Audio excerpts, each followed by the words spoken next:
You're listening to the Cantina Cast, your home for thought-provoking Star Wars talk.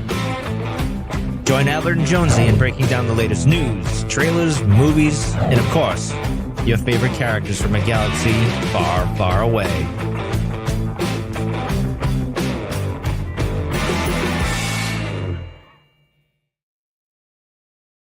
Hello, everyone. Welcome to the Cantina Cast. My name is Albert Padilla, and this is episode 586, where tonight we're going to break down the first two episodes of Skeleton Crew, a series that we were both looking forward to, and it really brought a lot of that energy and spirit that we were hoping they would capture.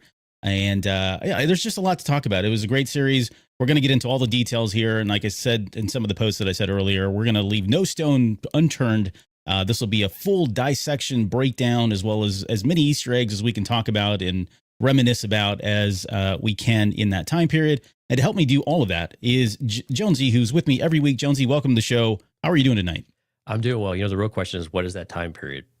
Like, is it 4 hours? Is it 2 hours? Like, how many hours is it? This one's going to tip in probably about an hour and a half. I think it just depends on how much we're going to get into At Attin and all the theories and conversation there, because that seems to be what everybody's really excited about. Everyone's talking about. Don't get me wrong. There's a lot of great stuff from the kids and certainly the premise and just to be back in Star Wars. But my goodness, the discourse really today has been revolving all around At Attin.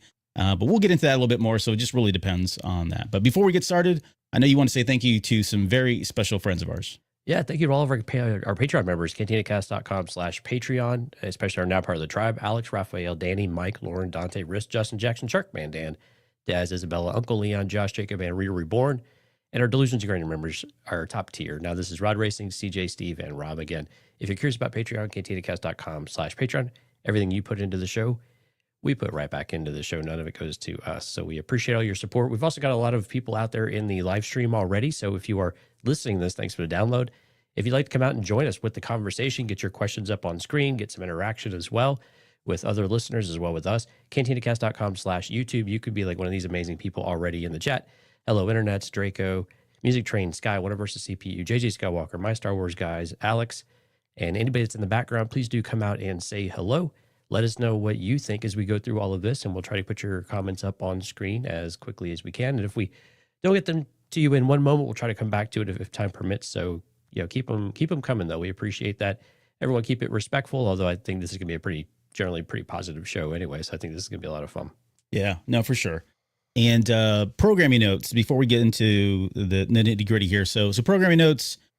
Lauren dropped her Tempest Breaker review. Her full review is out on YouTube now. If you head out to youtube.com/CantinaCast or CantinaCast/YouTube, you can see her video there. She posted, I think it tipped in like around 30 minutes or so, if I'm not mistaken. But this is the latest audio drama, not necessarily an audio book, but an audio drama by Cavan Scott set in phase 2-ish, 3 of the High Republic. So we've all had a chance to listen to it now. I've been gushing about it on social media, but please go out there, listen to her breakdown. She does a great job as always. And if you're looking forward to that, she's got a marker in there where she goes into spoilers. So you can watch the first part of it, not be spoiled by anything. She gives her high level thoughts, and then she gets into all of the spoiler stuff. So at some point, I'd like to come back and break this down on the main show like we did with Tempest Breaker when that released. And just as a word of note, that full script is going to be coming out here, I think, in July or something. It's still a number of months away. But if you're not into audio dramas and you're looking forward to reading Tempest Breaker, you can pick that up. But just to plug it again, loved every minute of it. It's got some great storytelling. The premise is awesome. And if you're a Lorna D fan or a Mark Yanro fan, you're going to want to stay with it until you get to the dance scene, because that scene is so freaking awesome. So I'll leave it at that. And then Sunday, we'll be back on Sunday to do a Patreon show. We may do a factoid depending on the interest there, or we may come back and we may dissect At Attin even further, depending on how much we can get through tonight in that conversation. Well, and you and Lauren are doing a holiday show this weekend as well. Yes, we get the holiday special, right? So we every year, well, not every year. Careful when you say holiday special. Yeah, we're not going to break down the holiday special, but Lauren and I are going to come back and do a Life Day special. So We take a story from the Life Day Treasury book that came out by George Mann, and we'll break something down. I think it's An Old Hope is the name of the story. So if you want to read that ahead of time, you can join us for that live stream. That's going to be a Patreon exclusive on Sunday as well. So, okay. I think that's it. One last word of business. As you guys know, we've got a lot of these Skeleton Crew posters to give away. Now, I'm going to hold it up real quick. This is not a piece of paper thin poster. This is a full, you can probably hear it, full thick cardboard. This is an official poster release. In fact, if you flip it over, it's got Mufasa on the back. So if you're not in the Skeleton Crew and you're more into Mufasa, you can actually try to win this one as well. But we've got one to give away per episode. I posted the rules, but in general, you just need to give us a question every Wednesday night. Before the next Wednesday show, drop a question in there for us to ask on air. Be sure that you like and subscribe to the YouTube channel. Not necessarily, I put that in there, but we'd appreciate it if you would. But send us a question, and then we're going to randomly pick two people. Tonight, we're going to pick two people because we've got 2 episodes to break down. But every episode, every Wednesday night, we will announce a winner. And I will mail this off to you guys in a nice, really professional tube shipping thing that I bought. But it'll get there safely. So it's a great poster. These are, again, exclusive. They were exclusive to the Fandango premiere. So it's not something you can just go out and run out and buy. So we'll do that today. A little bit later, we'll announce our 2 winners. And there we go. Sorry. And actually, we got an email back from John, who had received his Acolyte poster a while back and finally got it framed and stuff. So thanks, John, for sending that to us. So it's the same type of poster we did for Acolyte. So yeah, really cool quality posters here. And thanks for everyone who sends us back pictures of what they're doing with it too. I think Dante's hung some of his in his kind of Star Wars room as well. So we like seeing what you're doing with them. So once you get them, show us what you did with it. Show us where you put it. Yeah. Sorry. Rob just chimed in and said he's listening to the book now. I'll check on her review following. So have fun with that, man. Okay. All right, let's get into this. Again, this will be a full breakdown. So sit down, get your munchies, get your drinks, get ready, buckle up. We always start with opening thoughts. I got to get your opening thoughts on this one. I know I've been gushing and I'm on an emotional high, so you'll probably keep me grounded here, but what did you think about the show? And more importantly, did you get a chance to watch Goonies? I have not watched Goonies. I'm just kidding. I'm not going to. So it's funny because I think Katya was giving me a bit of a hard time for it on YouTube comments as well. So thank you, Katya. Go check out Katya's podcast as well. We'll have that in Facebook. But I think just to step back from it, I'm going to watch Goonies after this, I think, because I don't want to be skewed by it. Yeah. I think a lot of people are already making a lot of comparisons and stuff like that, which is probably fair. Right. We knew that was going to happen with Amblin in general. But I think the first thing that struck me, though, was how happy I was to not be within the normal Star Wars narrative that we're used to. Like we know we're in the Mandalorian time frame, but we're not really, hook, line, and sinker, so to speak, in that. I know we see Vane. We actually saw Hondo's ship in the spaceport, just throwing that out there.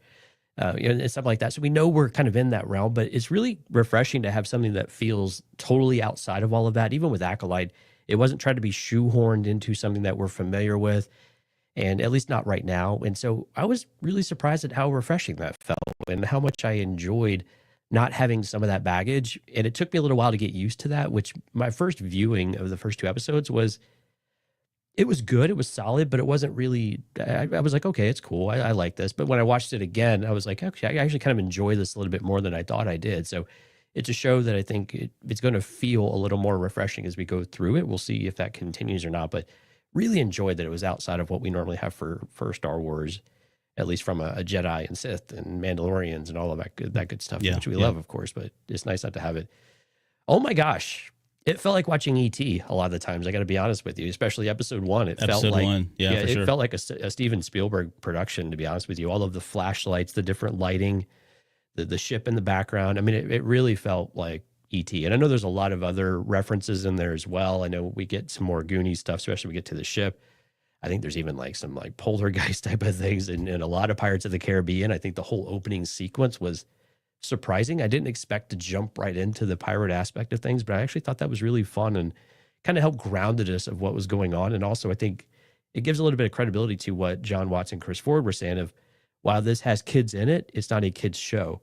Exactly. Right? And we still have that Star Wars, and there were so many. I mean, it was like watching a reimagined version of A New Hope in some ways as well, right? With some of the imagery.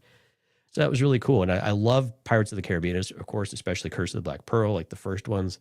And so much of that introductory sequence was just so right up. It was like the Star Wars equivalent of swinging from ropes and boarding a ship and cannons and everything else. And there were still cool callbacks to even like Clone Wars, but I forgot what the big spider looking droids are that would like plunge into, I think it was Camino or something like that with the whole thing. Yeah, they were coming They into plunge the in, tops. they expand, and people could go their own.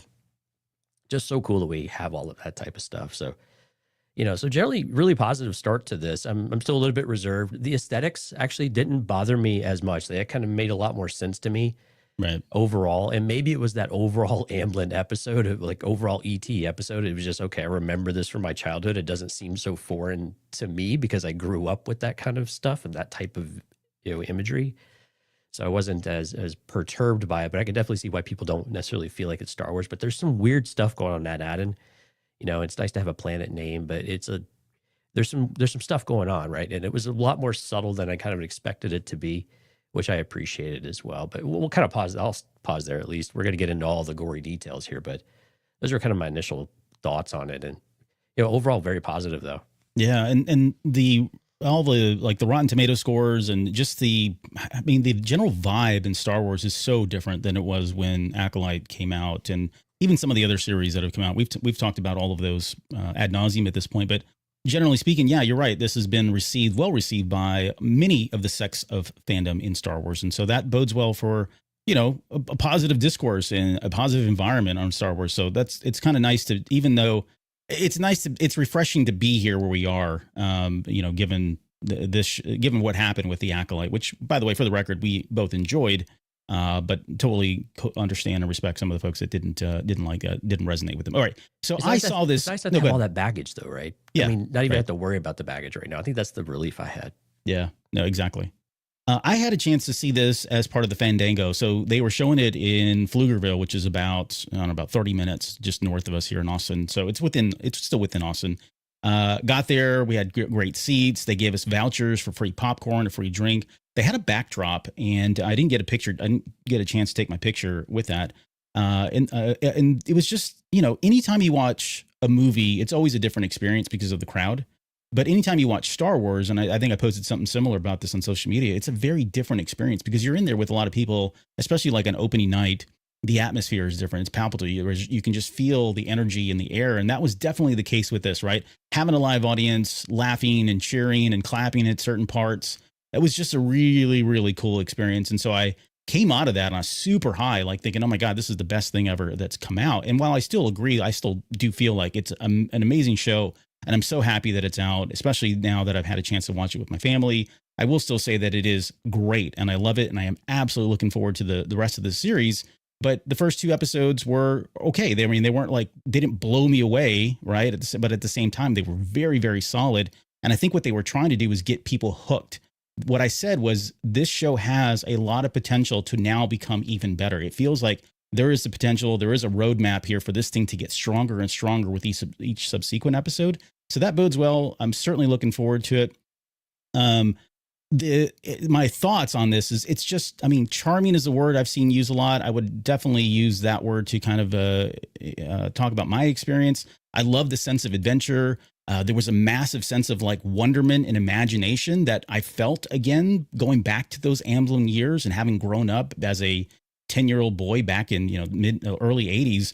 That was all very much captivated in a lot of what we were seeing in a lot of different ways, right? It wasn't very on the nose, but at the same time, it did feel very familiar. It felt very familiar from a Star Wars perspective. It felt very familiar from an Amblin Entertainment 80s adventure kind of entertainment, but it wasn't so much in your face. And I felt like a lot of the cameos were kind of cool and really nice nods, but again, they weren't over the top and they didn't do it right. They didn't stick out in a bad way, so to speak. I will say this: there was some moments that were more comedic, but this show never really got to like the campy part of it. Which is good. It never crossed into farce, really. The closest we got was what we had already seen with Fern trying to, she takes over she gets SM-33 to believe her that she's now the captain. That's about as far as we get to farce with this goes. So I think it did a really good job of kind of going up to that line from a comedic perspective without really going too far.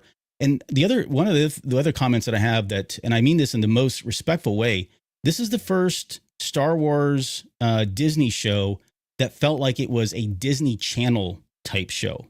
Like there's something about that family aspect of it, right? You could sit down. It was a very quality type program.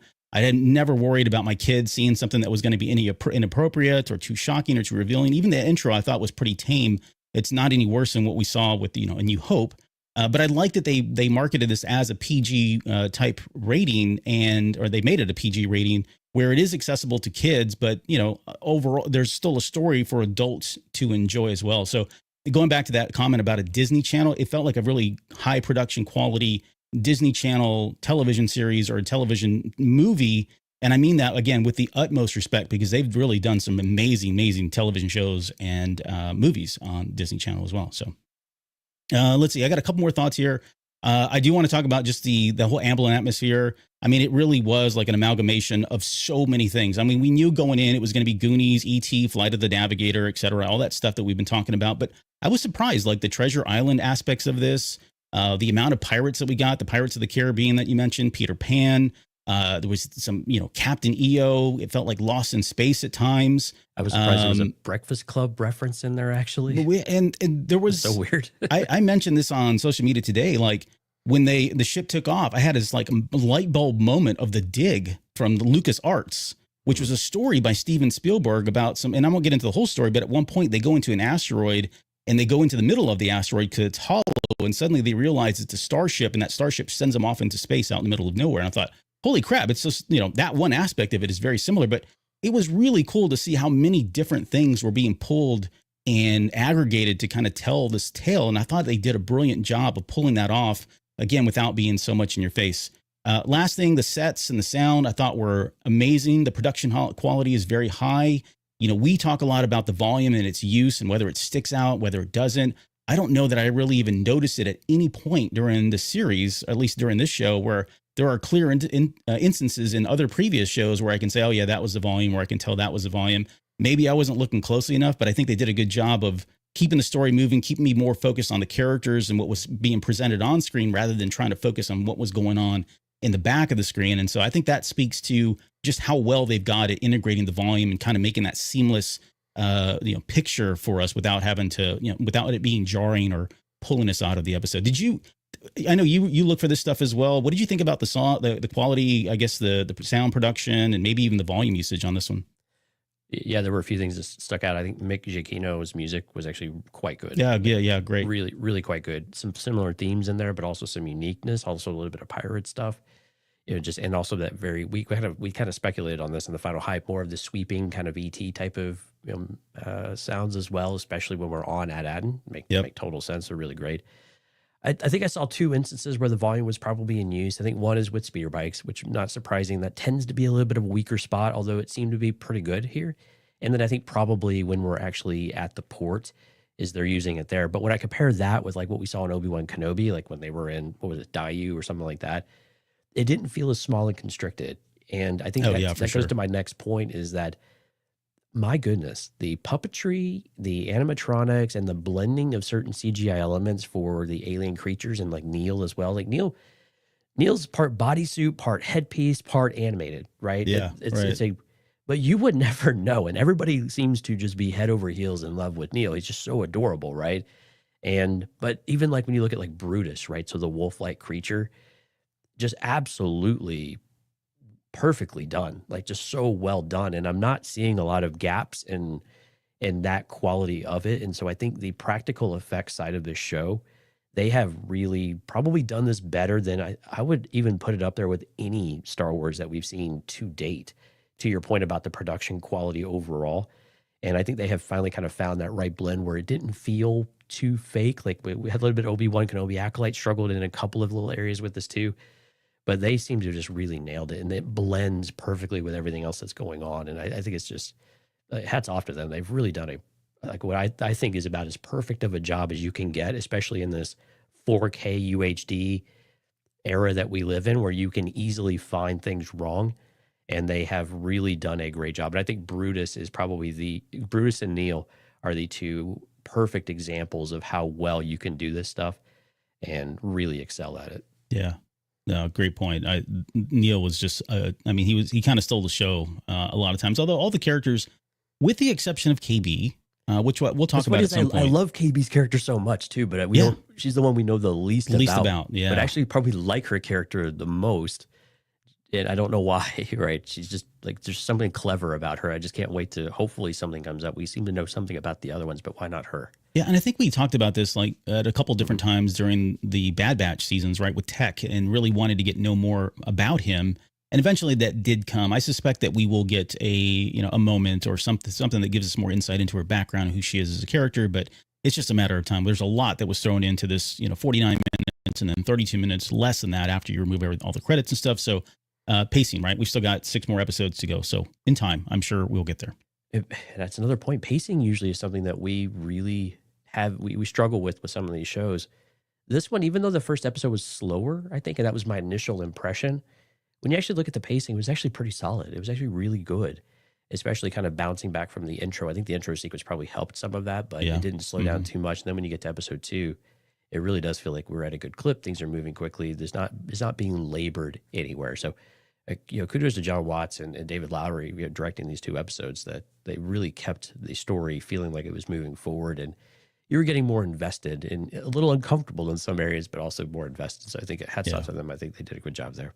Okay, let's get into the breakdown. I know we spent a lot of time on the opening thoughts, but this is just the first episode, and there's a lot to talk about because we needed to get it all out. All right, so directed, like you mentioned, by John Watts. All of these were written by Ford and Watts, I think, with the exception of 2, which we talked about in our final hype show. The opening crawl, and it wasn't really a crawl; it was more like a fade, or I don't know what you would call it. But Did you like this? Did you like it?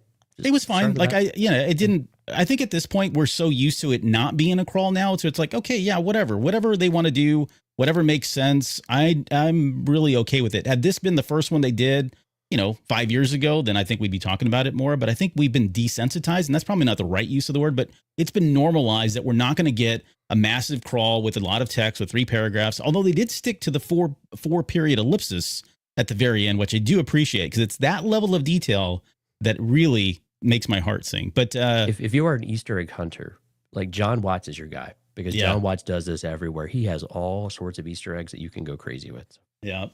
So yeah, it was fine. I mean, it did what it needed to do. It got people at least caught up on, look, we're in the area post the Empire, right? Check.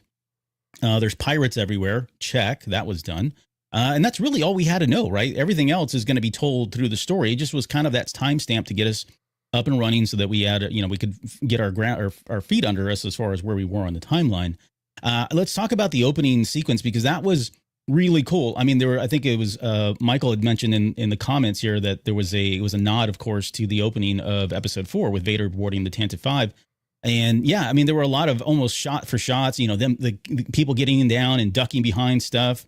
I mean, a lot of echoes of New Hope, right? Waiting for that boarding party to enter. All the way up into the more egregious part where Captain Silva says, "This is a bulk freighter. If this is a bulk freighter, why is your vault magnetically sealed or whatever?" And there was some stuff like that where it was just like, wow, this is really cool. I never felt like it got too far into the violence piece of it. I mean, yeah, there was an alien. I think they got his eye shot and there were people falling over, but it's an alien. It wasn't really showing people. I love that later on that Grant is getting a grasp. He's got it. Yeah. Yeah, he's getting. I think I thought it was an Ishi Tib that got Ishi shot. Tib. Yeah, sorry, not the Grant. Yeah, the Ishi Tib. Right. But he gets. We get to catch up. I imagine we're going to see him later with his cybernetic eye or his implant or whatever it is he gets there. But yeah, very cool. Of course, Captain Silva walks in after they've boarded this thing and goes in. He has his Al Capone moment where he goes into the vault and suddenly there's nothing there but a single New Republic credit. If you look at the markings on it, that's definitely New Republic stuff. And of course, a lot of lives are lost. It doesn't sound like this was his first time coming up empty or taking his crew on a mission that they came up empty with. And of course, at that point, they cause the mutiny and they overthrow him. And Brutus gets the promotion, which we later find out, I think, is in episode 2, which I would assume Gunter is probably the second in command at this point, but maybe getting too far ahead of myself. But what did you think about the intro? And I don't want to spend a whole lot of time on that. Because the meat of this episode is really going to be, of course, on At Attin.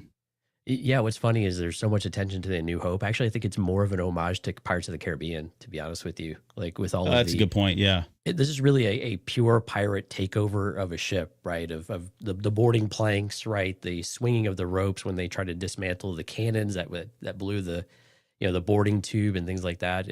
with just a Star Wars flair. And yeah, those elements, especially like the the trooper, the Republic or the rebellion side and the New Hope, aiming and then looking around, hearing the sounds and stuff was perfect, and a lot of things calling back to that, which was great. But I really felt like it was really getting you into the pirate spirit. It was straight out of any of our Errol Flynn type stuff, or even Jack Sparrow and then things like that. And Captain Silvo actually reminds me quite a bit of Jack Sparrow in that way, right? Their arcs are very similar in that way of saying that, hey, things are tough, but we're not delivering.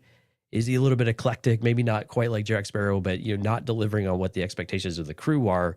Maybe pursuing his own needs or desires or whatever it might be, neglecting the crew to where you're going to get a mutiny and then you're going to get it either shoved in the brig or left on a random island, whatever it is. But it felt very akin to that, which I appreciated because I thought those first few movies in particular were quite good and entertaining. And I think we see a lot of references throughout this series, especially when we get to like episode 2 of some of that stuff too.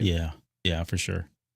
One Up versus CPU asks, are they keeping the crawl exclusive to bigger stuff? I mean, that seems to be the case. And I think it's with the TV stuff, it's kind of like whatever your heart desires, so long as we don't stray too far, which I don't know. We've seen so many different variations now. So maybe that's not even a fair assessment at this point. I hope they just keep it to when it's necessary. Like, I don't know that we need it everywhere. Like, this was a show that you probably could argue didn't really need it. But I think the one thing it did do, and you pointed this out well, is that it does establish when this is taking place. So you don't get confused with all of the references to the old Republic and that disconnect where you could have been a little bit confused if you didn't have that one statement. So at least it was quick. It was only one line. It wasn't like over and over and over, simulating a crawl, but with, 4 different scenes of it. So exactly. At least it was to the point and it pretty succinct. In the chat, there's some conversation about KB. I'll just go to it real quick. Michael says, is KB a reference to KB Toys? JW says, I believe every KB reference is now Kobe Bryant reference in Star Wars. This is why I love our listeners.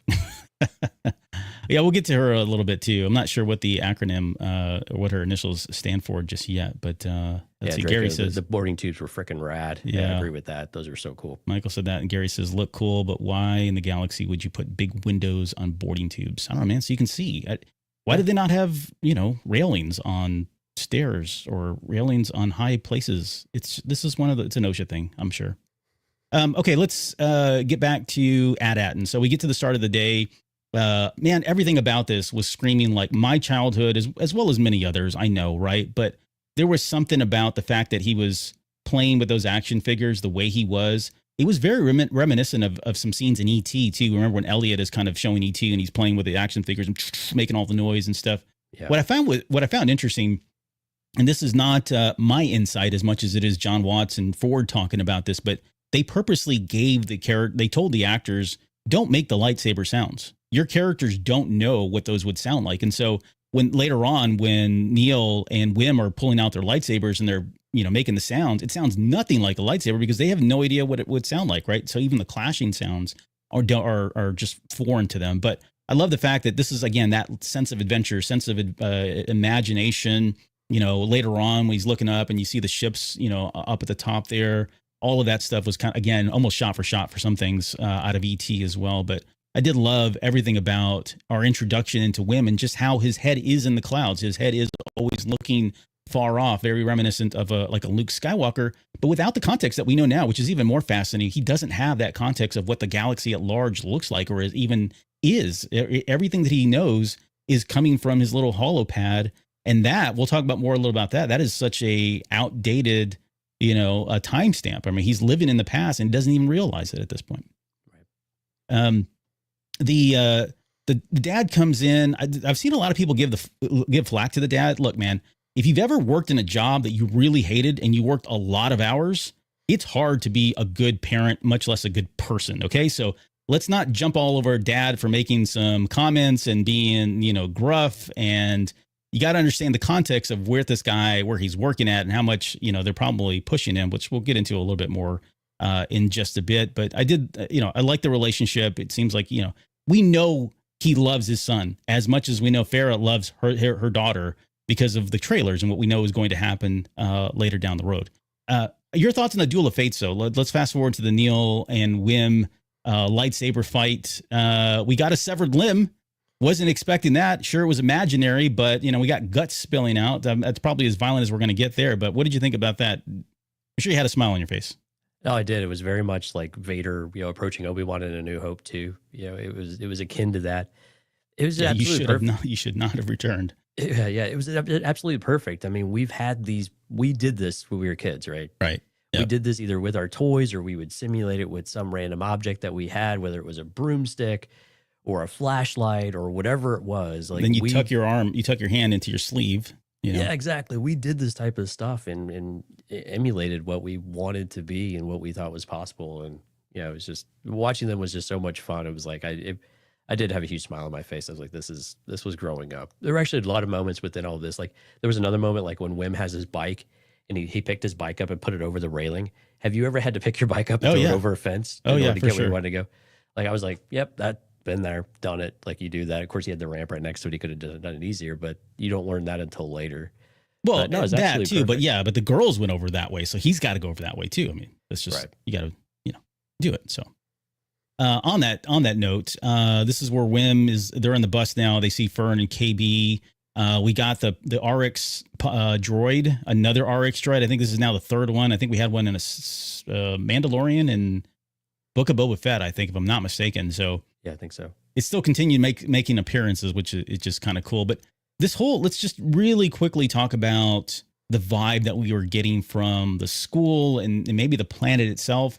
This is another one where it felt like very THX 1138. We talked about this, I think, in one of the shows leading up to this, but it definitely felt that way. It definitely felt like there was they were being monitored. It felt like there was cameras everywhere. Again, we'll get into more of that Explorer At Attin a little bit more in greater detail. But this whole thing about like math, and finance, like my favorite parts, my least favorite parts of the Plagueis novel, right there, right. But the kids learning, like having to learn about currencies and finances and accounting, and they take this test, the CAT test for I don't remember what the acronym is now, but Yeah, career assessment test. Yeah. yeah, so they take this test and they're, pretty much like Farrah says, sets you up on the course for the rest of your life, which is just kind of, I mean, I get where Wim is coming from. Like this, I mean, Neil, yeah, he's thriving, of course, right? But I mean, Wim, knowing what we know about him just in that opening setting, then going into school, this has got to be pure hell for him. And so we get to really understand and appreciate just how important it is for him to have something change in his life. I don't think he was expecting to go off into the galaxy, but he was just looking for something, looking for adventure, looking for a change of life here. Yeah, I think it goes back to his mom in many ways. I mean, you were talking about the dad, right? And we learned a little bit later on that his mom's not with him anymore. The pad was maybe a gift to him. Is she told him stories at one point. And so he's been indoctrinated into that idea of imagination early on.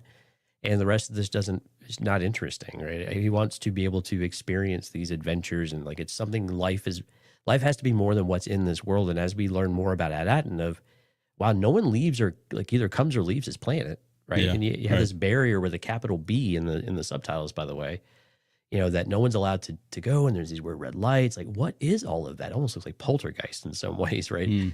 And so, like, why is that? And while you certainly have a certain fascist type of element to this school, we've also all kind of been here in some ways, right? When you and I were growing up, we did do somewhat, and I wouldn't call it a test, but we did kind of these career alignment type of things. Like what's interesting to you? And you take some, a little bit of a written exam of things that you excel in, right? What are the areas you might be good at? Like those things are not foreign to, I don't know if they do that stuff as much today or not, but They still do. At least I know my kids are going through that right now. Yeah. So most of it's preparatory for like college and that kind of thing.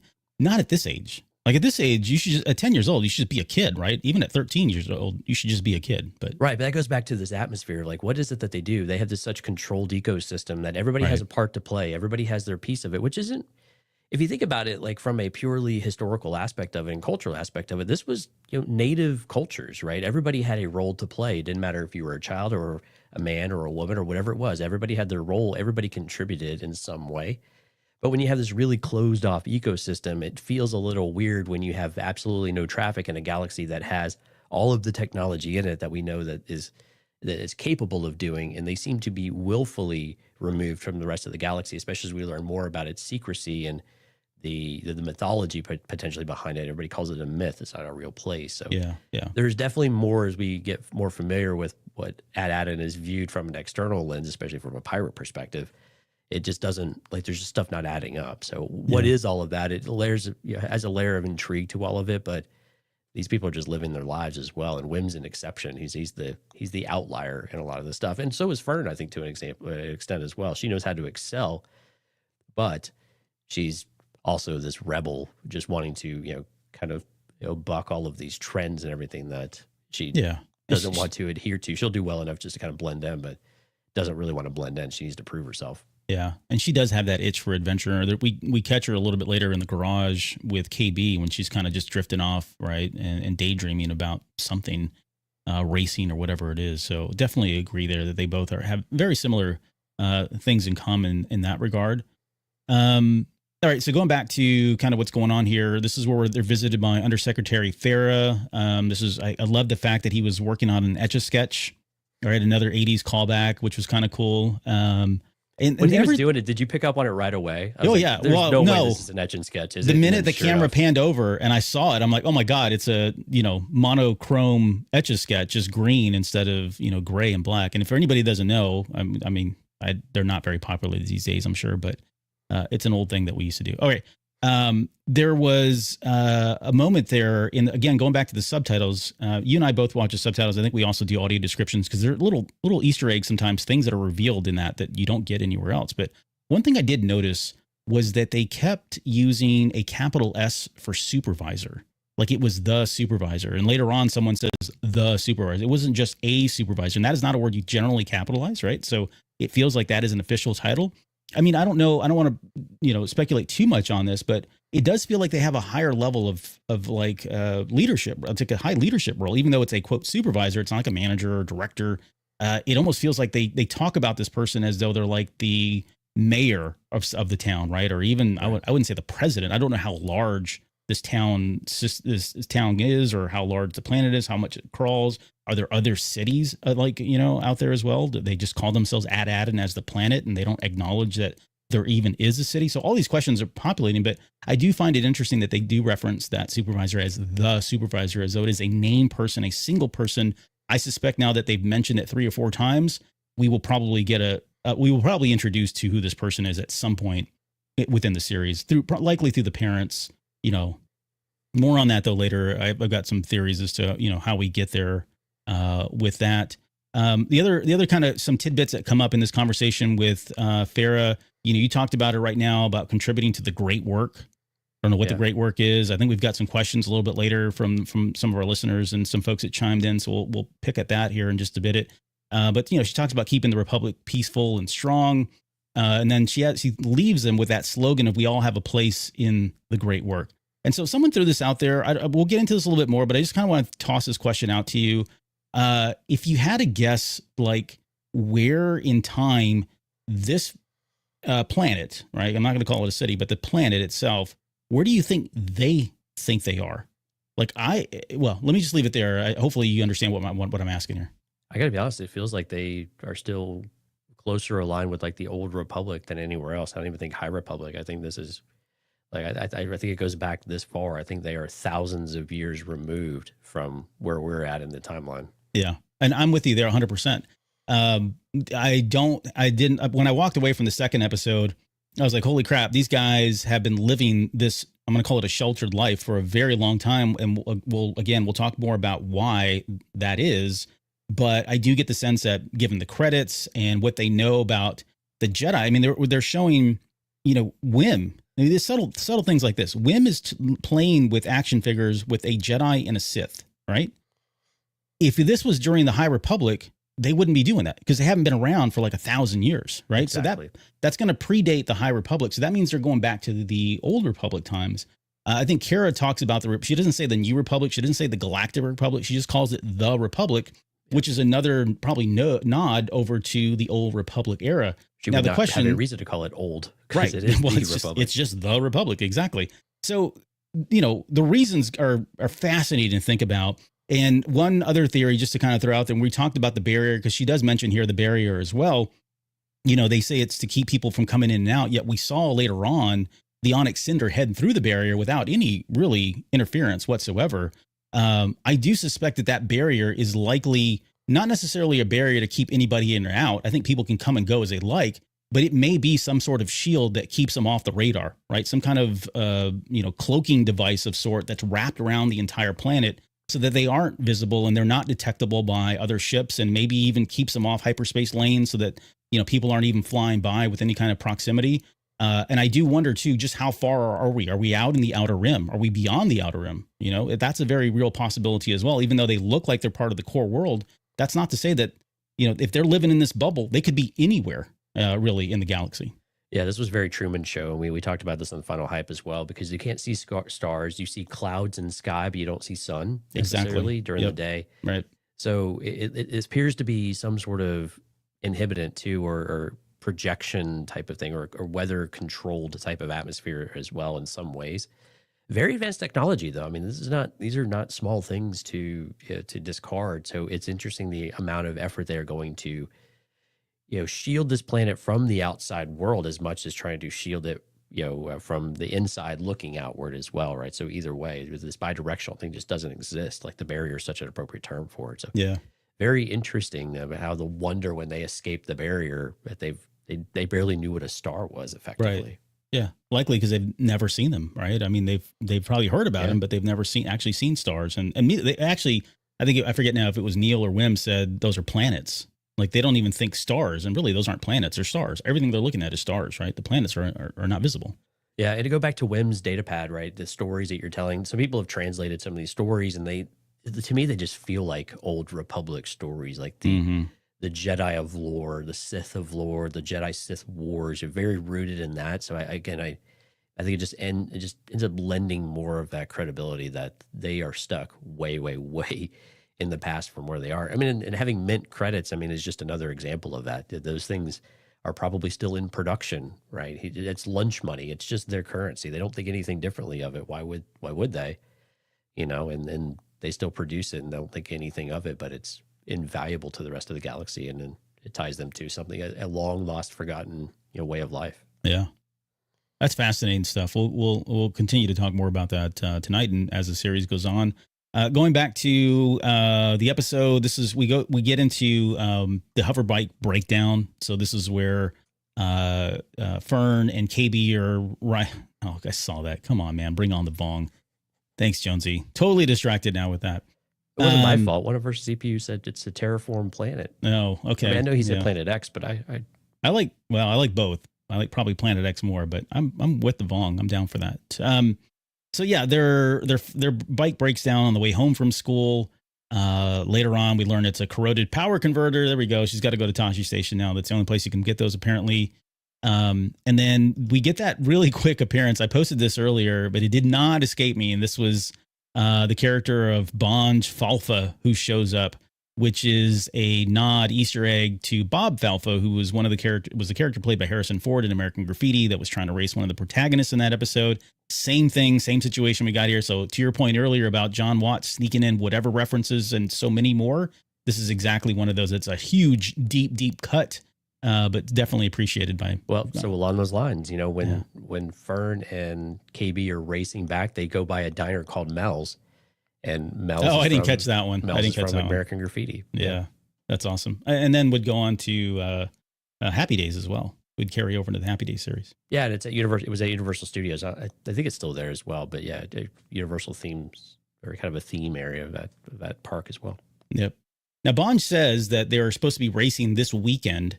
I did wonder, I don't think they would put that in there without coming back to that. So I wonder if maybe, at least for the series, it is going to be about a week, because I would love to see that played out or played through or seen through, right, where she does get to race after she's gone on this grand adventure. I don't know, maybe her perspective has changed and she's been enlightened and whatever else. But I'd love for something that she learned through the course of this adventure being what helps her get beat Bonj in this weekend race that they have planned coming up in the weekend. So, by the way, let me say this too. The things that you want to see, I know understand. They're so trivial. This is my whole life. But here's one thing that I will say. And trust me when I say this as someone who grew up in the 80s and seen just about every 80s movie many, many, many times. In these types of movies, when a kid tells you something is going to happen or they think something is there, it generally turns out to be the case. And so when I say that, think about like the mines, right? Or later on, the Jedi temple. Like if we know it's not a Jedi temple now, but there's a very good chance that they could come across a Jedi temple at some point, because it's just thematically, that's what they do. They make it like the kids have this crazy imagination and they're really thinking about these big things that'll never come true. And then suddenly throughout the course of the movie or the TV series, sure enough, they turn up or they happen, and all the parents are like, oh, we should have trusted you. We should have listened to you in the first place. So mark my words, some of the stuff that we're seeing will probably happen and come out later down the road. Okay. Let's say we go back to Fern's heading home at this point. You notice her bomber jacket, she can turn that inside out. That's clever. Yeah, it was kind of neat the way she was running up and flipping that inside out there like that. She goes in, tells her droid, these aren't the droids you're looking for. It was almost kind of like a Jedi moment, but it really wasn't, because it was just her overriding the memory of the programming of the droid. But there was a moment there where I wasn't really sure like what the head of the class badge was that her mom had found, right? She gave it to her. She tells her that she's worried because, there's not a place for everyone at the top, which I'm like, what does that really mean? That's a weird comment. Yeah. And she leaves her by saying, I'm so proud of you, as, Fern's kind of walking up as, a fledgling 13-year-old teenage girl probably is. But I didn't really understand what all of that meant just yet. Or how she said that you lost it, right? That little medallion thing. I imagine that's going to get explained, but I don't know. Do you have any loose theories or any thoughts around what that's going to be? Well, I think this weird caste type system, right? I mean, and you have to finish at the top. And I think her mother, this goes back to the mysteriousness of what is going on here, because, while Fern spins the story a little earlier, like if you get kicked out, you go work the mines of Moria and all that kind of stuff, right? You're never seen again type of deal. But, with this little weird interaction, though, you almost feel like there might be some potential truth to it that maybe even Fern doesn't realize of.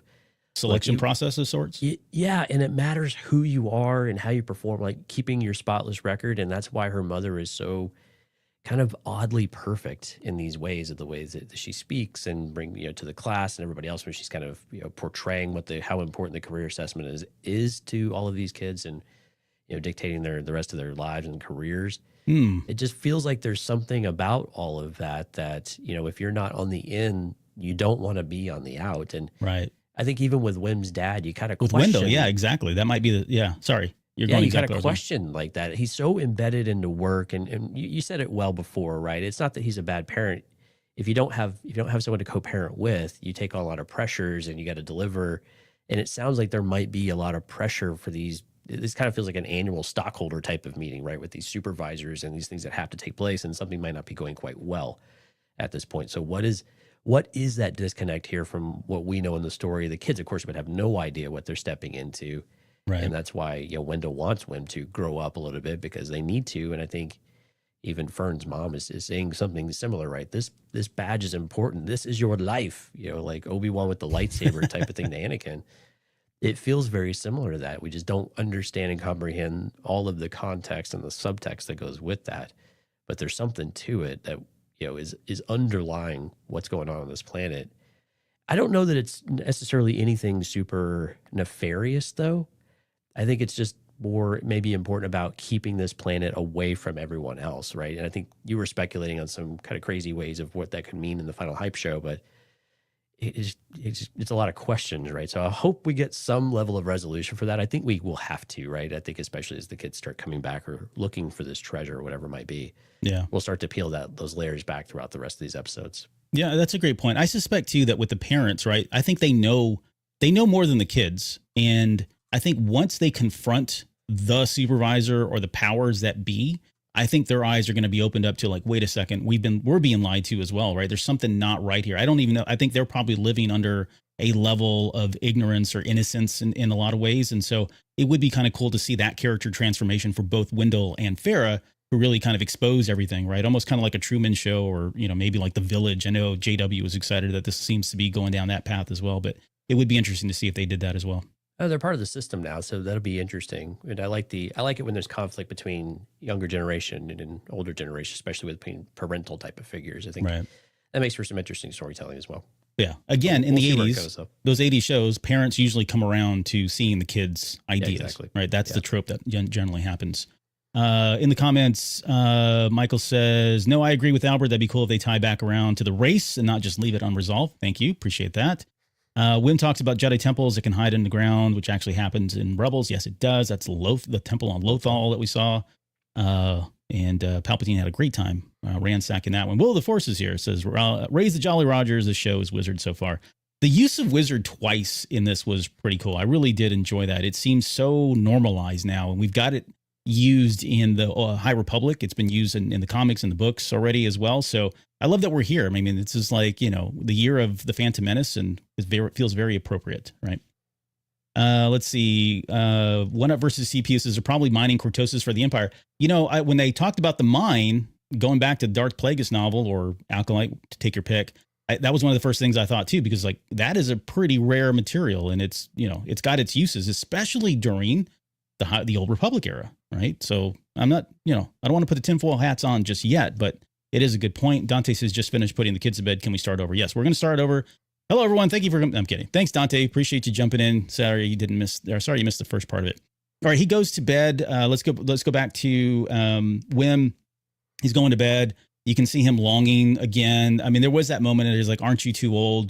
Basically you need to grow up, which gets echoed a little bit later too. And I think in episode 2, when Fern tells him he needs to grow up as well. That is there's probably something there that's going to be brewing with him, right? And whether or not he actually does feel like he needs to grow up, he's going to have to deal with that at some point. So I'm excited to see where that goes. It's like Luke Skywalker, right? Yeah. Always, never on his mind where he was, what he was doing, kind of thing. I suspect mom died, right? Because he mentions that mom used to read him stories, which is pretty sad. Dad doesn't look like he's really into that, but again, I'm gonna give him a pass on that, because man, trust me, I've been there, honestly. Sometimes, especially as they get older, it's, but if you got a crappy life and those things are happening, it's really hard. I know it's your loved one, but sometimes it's just that stuff gets overlooked. So I'm totally down with Wendell. I'm in his court. I feel for him. I know what he's going through. Let's see. Wim staring at the ships. I think we talked about that. The ET stuff. He jumps on his holopad. He's looking at the stories.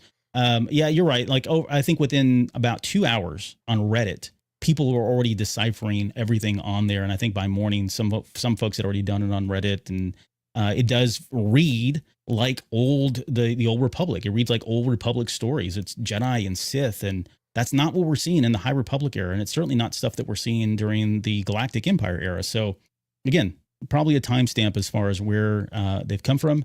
And that whole scene really ends with us seeing that. I love that shot going up into the clouds. It pulls out of his room, right? They pull out of his room kind of back with the camera, very reminiscent of like a Spielberg kind of shot. And then we cut over to them kind of panning up into the sky, and you can see the red lights of the barrier itself, but no stars, right? If you can see them, I couldn't detect them, but again, we already talked about the barriers, so we won't going to go into that. Anything else you want to add into before we get into the actual test day stuff?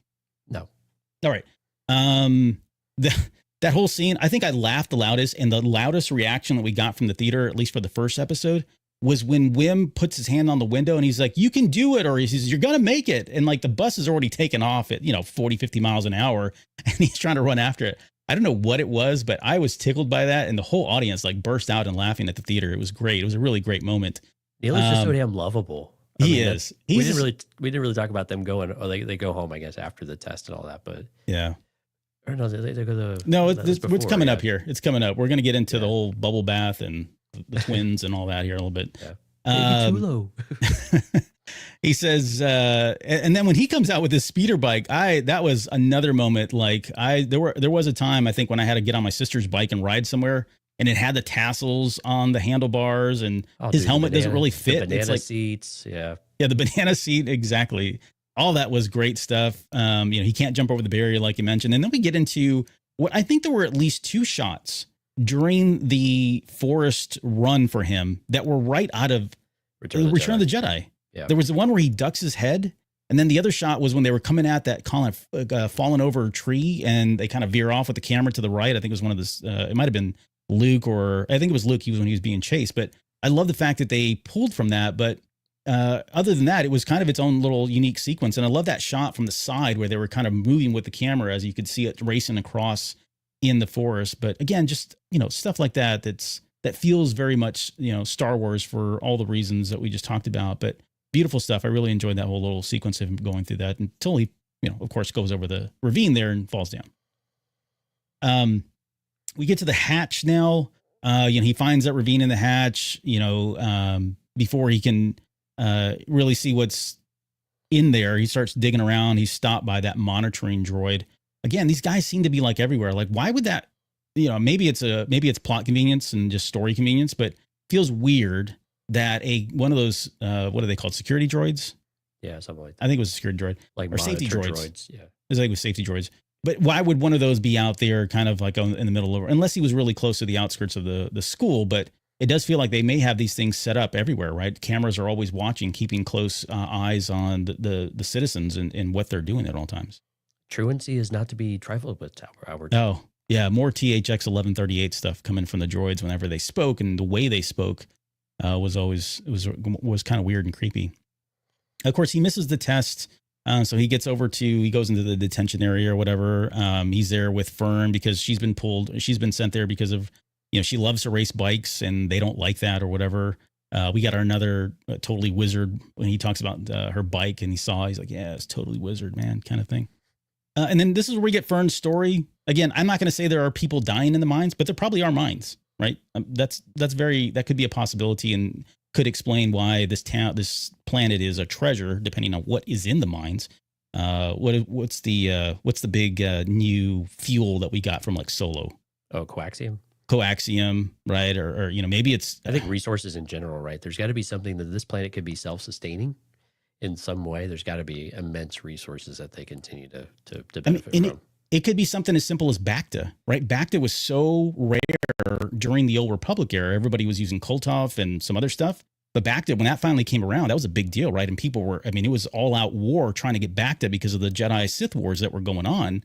So maybe that's it. Maybe it's really just riches, something as simple as that. It could be knowledge, right? It could be like the work that they're doing with all the math and stuff. Maybe they're figuring out calculations for the path to bring in the High Republic stuff. I don't know, but this seems to be a financial institution, to be honest with you. If you listen to all of the other roles that they threw out there, like systems analysts, accountants, things like that, it seems like this is a financially driven. Actually, if you look at some of the names of the places in the downtown area, they all seem to be more akin to financial institutions. Ugh. So, no thanks. Yeah, man. Finance and politics. Let's do this. Yeah.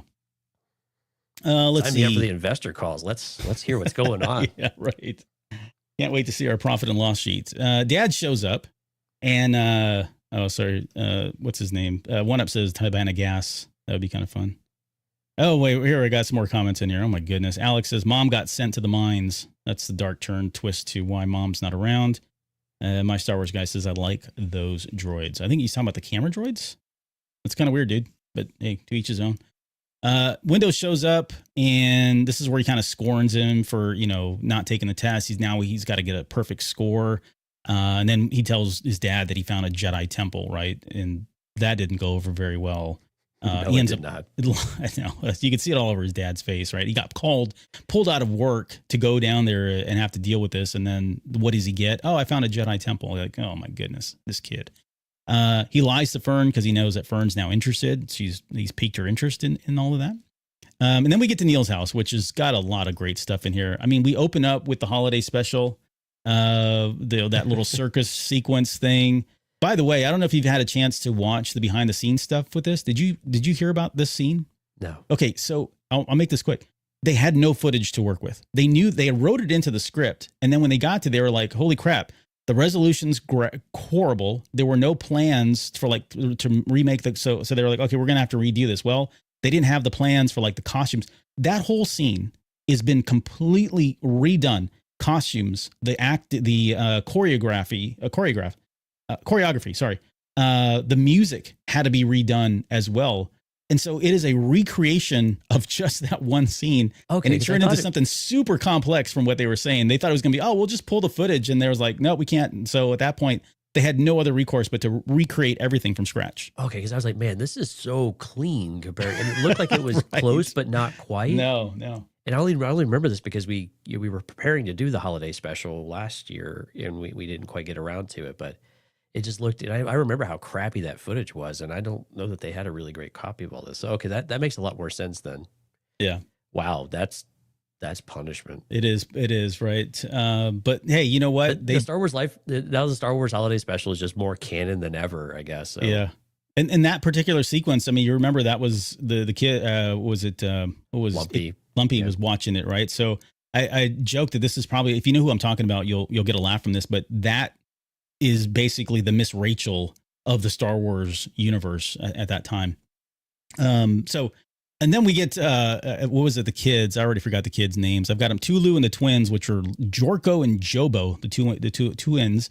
Right. He goes over to the top. We get Neil in a bubble bath. I know our friends over at Blast Points were having a great time with the scene. They thought it was hilarious, which I thought it was hilarious too. I love the whole family dynamic, though. It's just so sweet. Like, they're just so excited for Neil to come home. It's like the perfect family, right? They're like the perfect 80s family, like from an 80s sitcom, right? Everything was beautiful and everybody's happy and they all do their work. And you see that yearning from Wim, right? That he doesn't have that. You know, lost his mom, his dad's not around, and he's a latchkey kid, right? And I think a lot of us relate to that in some level too, because we grew up in an era where latchkey kids were quite common, right? And super safe neighborhoods are safe enough, and where we would walk back and forth to school without any kind of supervision and be responsible for that.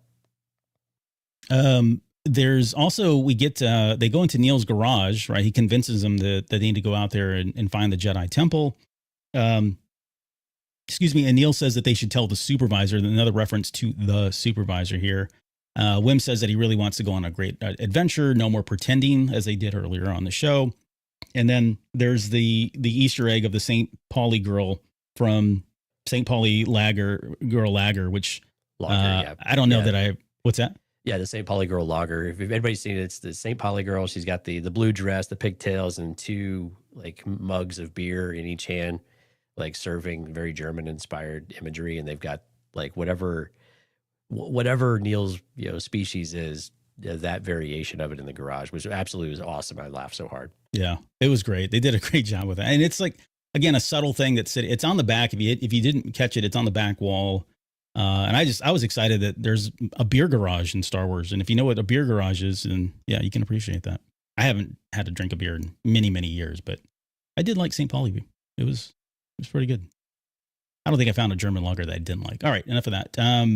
They head out to the hatch. They're walking to the site. They never explained what happened to their bikes. Like, I thought we would get an explanation. It looked like they were pushing it, and now maybe they ran out of gas or whatever else. Maybe that got cut. I think it was cool because it looks like, two kids, like when you were, riding bikes and you got to the woods or a really rocky area, you got out and walked it. There was no way you were going to ride that thing, but kind of interesting that they didn't explain that.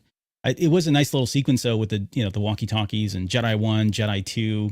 I laughed when at some point when they get to the ravine there, and he hands him that rope and he goes 3, 2, 1 or 1, 2, 3, and he pulls back and they both go down. That's another little great moment there because as your kids, you don't really think through those types of things. Stuff you've seen on TV and you want to reenact because you think it's cool. It's part of the adventure, right? If we're on this adventure, let's act it out, right? It doesn't always pan out like you expect it to. They get down there. They realize that someone's already been digging around there. We come to find out that's actually KB and Fern.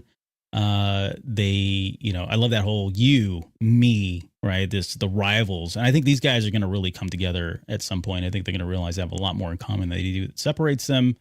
And then we get into the whole claimsy thing, which I thought was awesome. So if you're wondering, you can claim something, but someone else can call unclaimsies and claim it for themselves. But you can't call unclaimsies without the claimer. But once the claimer arrives, they can call claimsies again before the other person calls unclaimsies. So if that's not clear, watch it again. It makes absolute sense. I'm going to try to use this at some point. Right. And if you're on the outside, you can claim claimsies on the outside, but you get to be able to do it again on the inside because it's a different find on the inside. Yeah. Yep. Thank you for that. Further clarification on the rules. Did you ever do this kind of crap when you were young? Oh, yeah. Yeah, for sure. All the time. It was mostly when I was playing sports and stuff, but I don't know why that was the case. Nonetheless, there was a great moment in there when the girls said, the boys are so dumb. And the boys said it first, the girls are so dumb. And they're like, the boys are so dumb because they tricked them into doing the hard labor. So I got to say this too. There is something about Fern and KB's relationship that reminds me, and I'm going to date myself on this one. I apologize in advance, but it reminds me of Peppermint Patty and Marcy from the Peanuts, right? You've got the really smart, studious one that's constantly telling the other one, hey, you were too rough on him. You were too rough on Charlie Brown there or whatever. She says the same thing, like, you were too mean. You should have said that kind of thing. And then there's actually something similar to Wim and Neil as Linus and Charlie Brown, because they really hold Wim accountable for a lot of things. I mean, they came short of calling him a blockhead when he got him into the situation that they did, right? He feels like everything he does is wrong. He can't do anything right. Everybody's constantly, even Neil's kind of turning on him. And Neil just feels like, Linus a lot of times in that situation. So I don't know, maybe it's me, I'm being nostalgic again, but it did feel like there was some similarities there with the Peanuts characters. There's a certain vibe there. At least it wasn't the abuse that like Marcy has. I think it's a little bit different, right? So Fern and KB seem to be a little bit more on the same wavelength. And yeah, KB calls her out for being a little hard. And why do you have to kind of be that way? But they at least respect each other. Like, she doesn't take advantage of that, where you could see a little bit with Wim and Neil. Neil is like the traditional sidekick character that, is kind of silly, kind of funny, goes along with it, wants to appeal to Wim, right? Because he even says, I'll fail the test if you need me to, just so we can stay together and be in the same class type of thing, except for Runa, who he falls I think it was doing it more for Runa, but can't blame him for that. Right, but he would fail for Wim, right? But he didn't want to because he wanted to stay with Runa, right? And be able to follow her around. But even still, you feel like there's a little more respect between KB and Fern than there might be with Wim and Neil, which I think is also a good development point for their relationship. And I think as Wim starts to mature a little bit, and of course we're going to see this kind of, I wouldn't call it a rivalry, but we know also later on Neil gets to fly the ship and Wim gets jealous. Yeah, and I think some of that becomes more apparent. But you don't have that competitive nature between the girls, and I think maybe this is kind of how we behave as boys compared to girls, and how they value and deal with their friendships. Not that there's not drama and stuff, but this seems to be pretty consistent with what I experienced growing up, at least. Yeah. And for the record, boys are much dumber than girls. Stinko boys, yeah. Yeah. Stinko boys, that's right. They open up we had a nice character moment here for KB where she pulls that cable out and powers up the hatch from her visor. I was like, oh, okay, that's kind of cool, right? Intuitive of her to use. They run inside. That she keeps Fern in check, though. I know we just kind of glazed over, but that she keeps Fern in check. I think that's the moment I started to like her a lot, is that you didn't have to be that way with him. Right. You could actually do it. I like that voice of reason. I like those characters that want to challenge our headstrong characters to be better versions of themselves, which of course is what we're going to have with John and Elwood here at some point. Mm-hmm. They go into the hatch because they hear Wim's dad, Wendell, looking for them. This is where they find SM-33, and you can see his hand. It looks like he was about ready to pull that lever, which I would imagine is to close everything up because they were going to try to get out of Dodge or whatever was going on there. And then we get our first look at Snowball, which is the name of the rat, the four-eyed rat that pops out of his head. I think someone brought that up when we were early on. There. Yeah, we speculated that he does live in his skull, and sure enough, that's where he lives. That's where he lives. I think the official databank says that he's been mucking with his memory core. Like, who knows what kind of damage that rat has done, Snowball has done to SM-33. So, oh, by the way, I think it was confirmed that was Smee, from Peter Pan. So. Oh, I mean, yeah. I know you asked it, but I think it's lead speak. Yeah, it's lead speak in Star Wars now. They finally confirmed all that. But now the hatch is closed. We get this is where they're kind of walking through. We get the line about the Jedi Temple, which we already talked about. Neil breaks off, goes with the girls, and Wim kind of really feels betrayed at that point, right? He's really upset, kind of walks off, scares himself. He sees his own reflection. I know there's a lot of symbolism and all that. We won't necessarily get into that. But we get that line where Wim is being told by Fern that he needs to grow up again. That really hurts him as well. And then I love that Neil got stuck. And he has a few lines where they're just talking to him and he can't really see what's going on. And eventually when Wim finds the cockpit, which we suspected that was the case, that it was upside down, and he's calling, she pulls it right off Neil's, belt because he has no access to anything because he's just sitting there, his little feet dangling, which I thought was really cool. Love that whole sequence. But then when they start up the ship, right, Wim, like looking at that green button flashing, it was great the way they filmed that. It's right in our camera. It's right in the full frame there in the beginning there. And when he pushed it, that whole sequence of the Onyx Cinder firing up was absolutely wonderful to hear. It sounded so very mechanical. Like it wasn't just lights coming on like with the Falcon. It was like you could hear gears churning, and I mean the audio in that was just amazing to hear. And it's not just a couple of seconds; it's like a full sequence for all of these parts to really come on. And so, I don't know if there's really much in that other than maybe this is another way to kind of give you a sign that the Onyx Cinder really is a ship from the Old Republic era, and this is kind of again a timestamp of where we are with because ships like that don't just start up like we're used to seeing in our era of Star Wars, which would be anytime, past the High Republic or beyond. Yeah, and I think even with the sound effects are a bit of Easter eggs too. Like Vader's targeting computer was in there. It almost sounded like an old modem at one point, like a dial-up modem that we grew up with. Yeah. So there were all these different sounds going on. But I'm with you. I like that more mechanical. You hear things kind of clicking into place a little bit. It's like you're almost having to turn a big knob that clunks when you turn it. And so everything, especially when he's like rifling through and SM-33 starts to, teach KB all of the different, there I say teach, but kind of tell her all the different thrusters and the flaps and everything else. And you hear it, and every time they touch something, it's not just a tap of a button. It's kind of a click. It's like a hard click. Subtle things that really kind of bring you into the moment really clearly. I like that a lot. Yeah. All right, let's wrap it up. They get with the blast off sequence. I loved everything about it. It was great. I mean, it was like peak. This is really where things picked up and never let off, as far as, especially the way it kind of segues into the second episode here. The dad, I think you talked about it.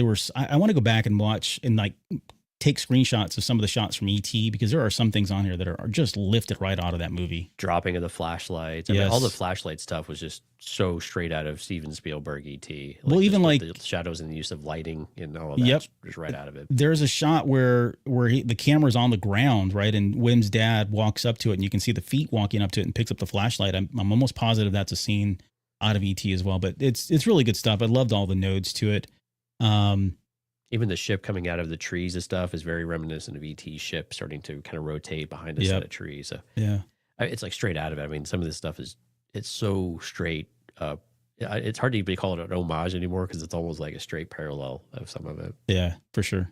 Which is a testament to how well it works, right? That you would look at it, you're like, yeah, this holds up. Like Steven Spielberg's way of making movies definitely still works. Yeah, for sure. But I loved everything about it. And we've already talked about everything else, right? As far as like the stars and the blasting off. We talked about the barrier as well. So yeah, just great. I loved it. And then his dad walking up there at the very end, again, another reminiscent shot there, or similar shot from ET. Yeah, but then we start to get the oddities about At Attin, right? That it's not in SM-33's memory banks, doesn't know what it is.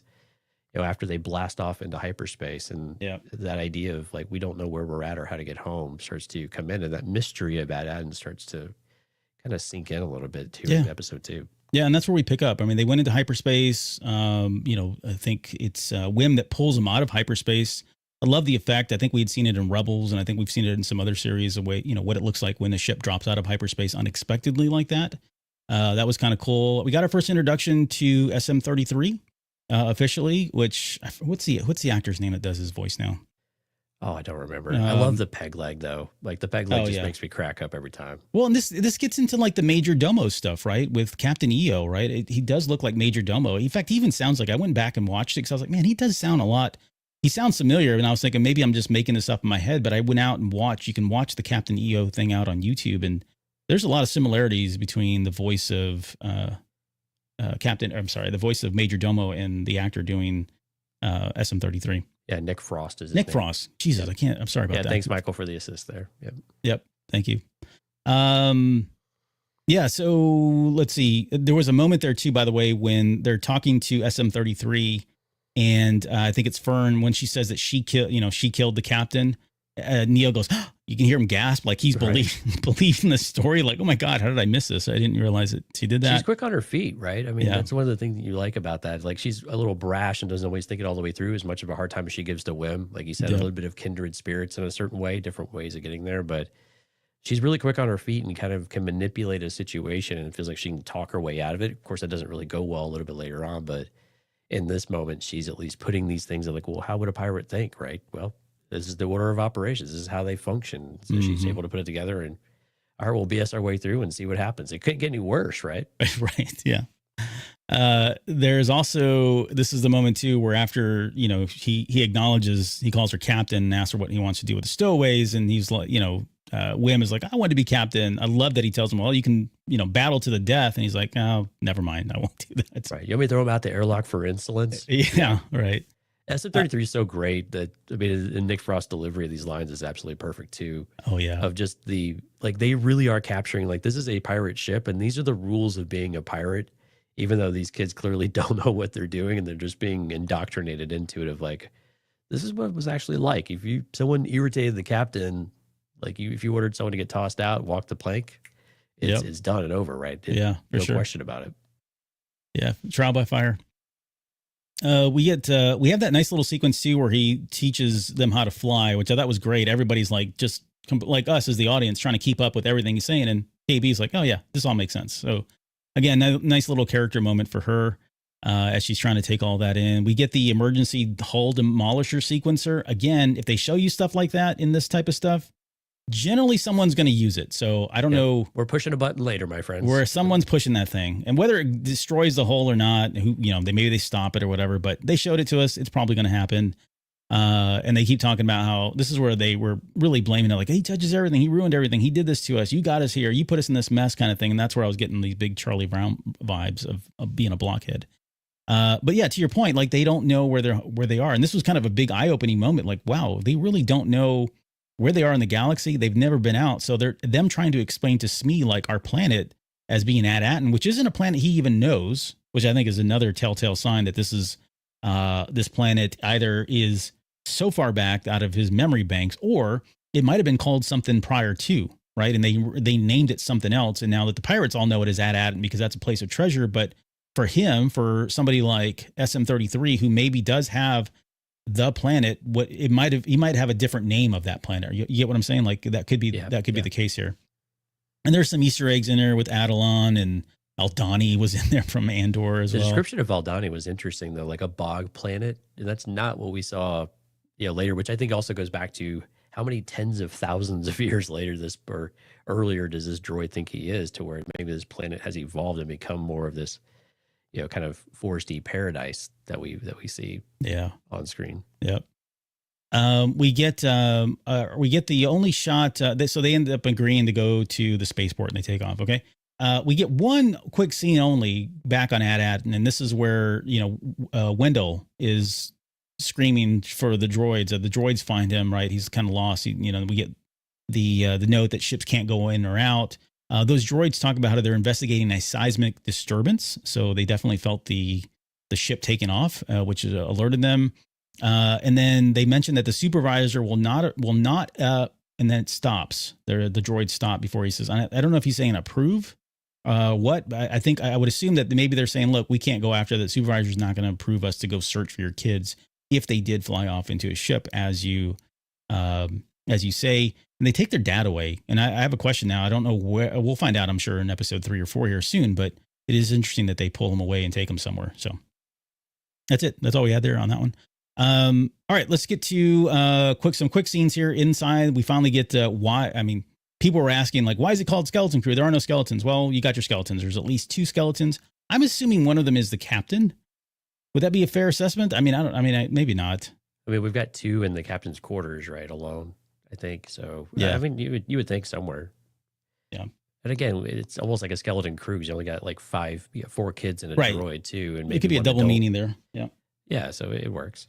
When they were finding, title, so get over it. When they found the skeletons, that was Goonies. I was also thinking Raiders of the Lost Ark, where Marion is kind of in there and they're popping up everywhere. But it was great stuff. It was very much of that vibe for sure.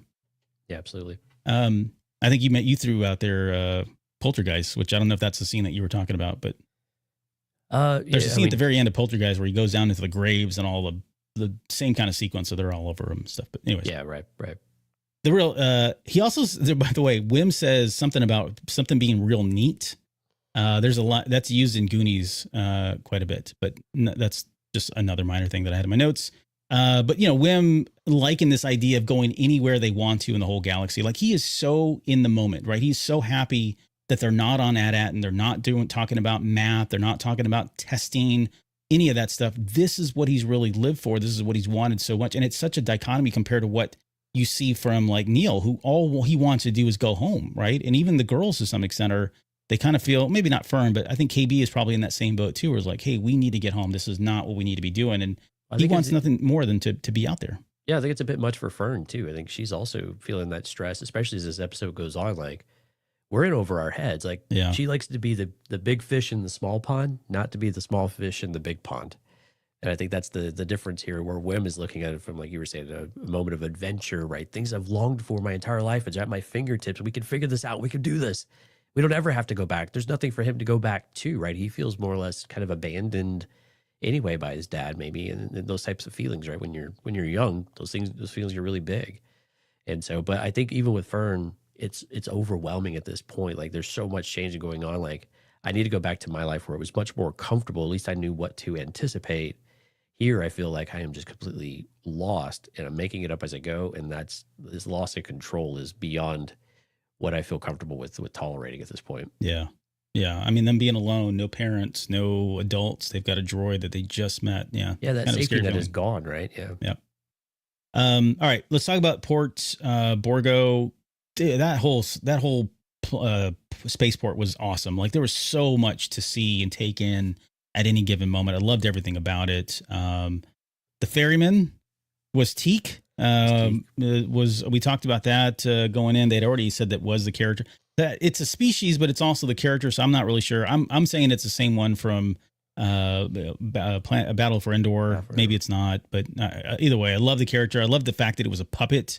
The puppetry and throughout all this, honestly, the first 2 episodes was amazing. There's some great stuff. It felt like Phil Tippett was back behind, quite good behind a lot of this stuff. But well, let's talk about when they pull into the pirate port. So the main ship we see is stripes of like Gorian Shard. So we know this is after Gorian Shard's demise in The Mandalorian. So and this is definitely his crew. Of course, we see Vane early on at the very beginning of episode 1 with Captain Silvo and company.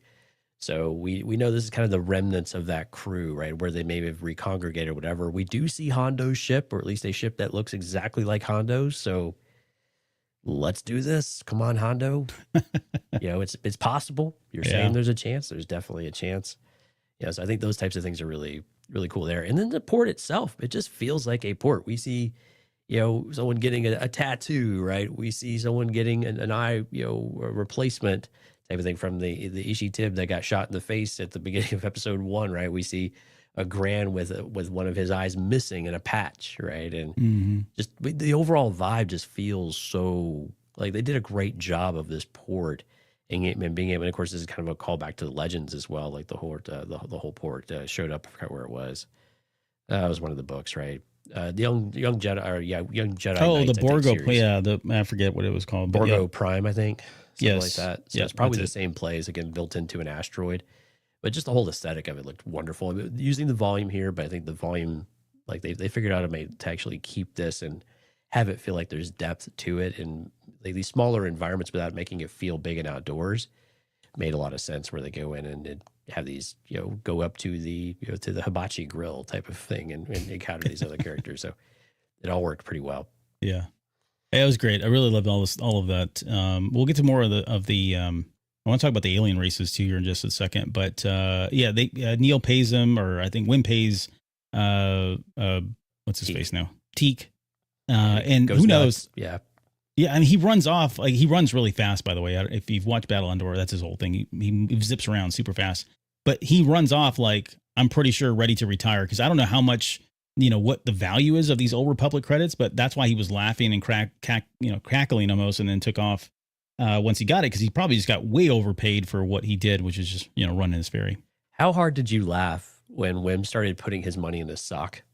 Oh, yeah, and that's funny. How many times have you done that in your life? A lot. In fact, again, to date myself, here's another bit of trivia that really people don't need.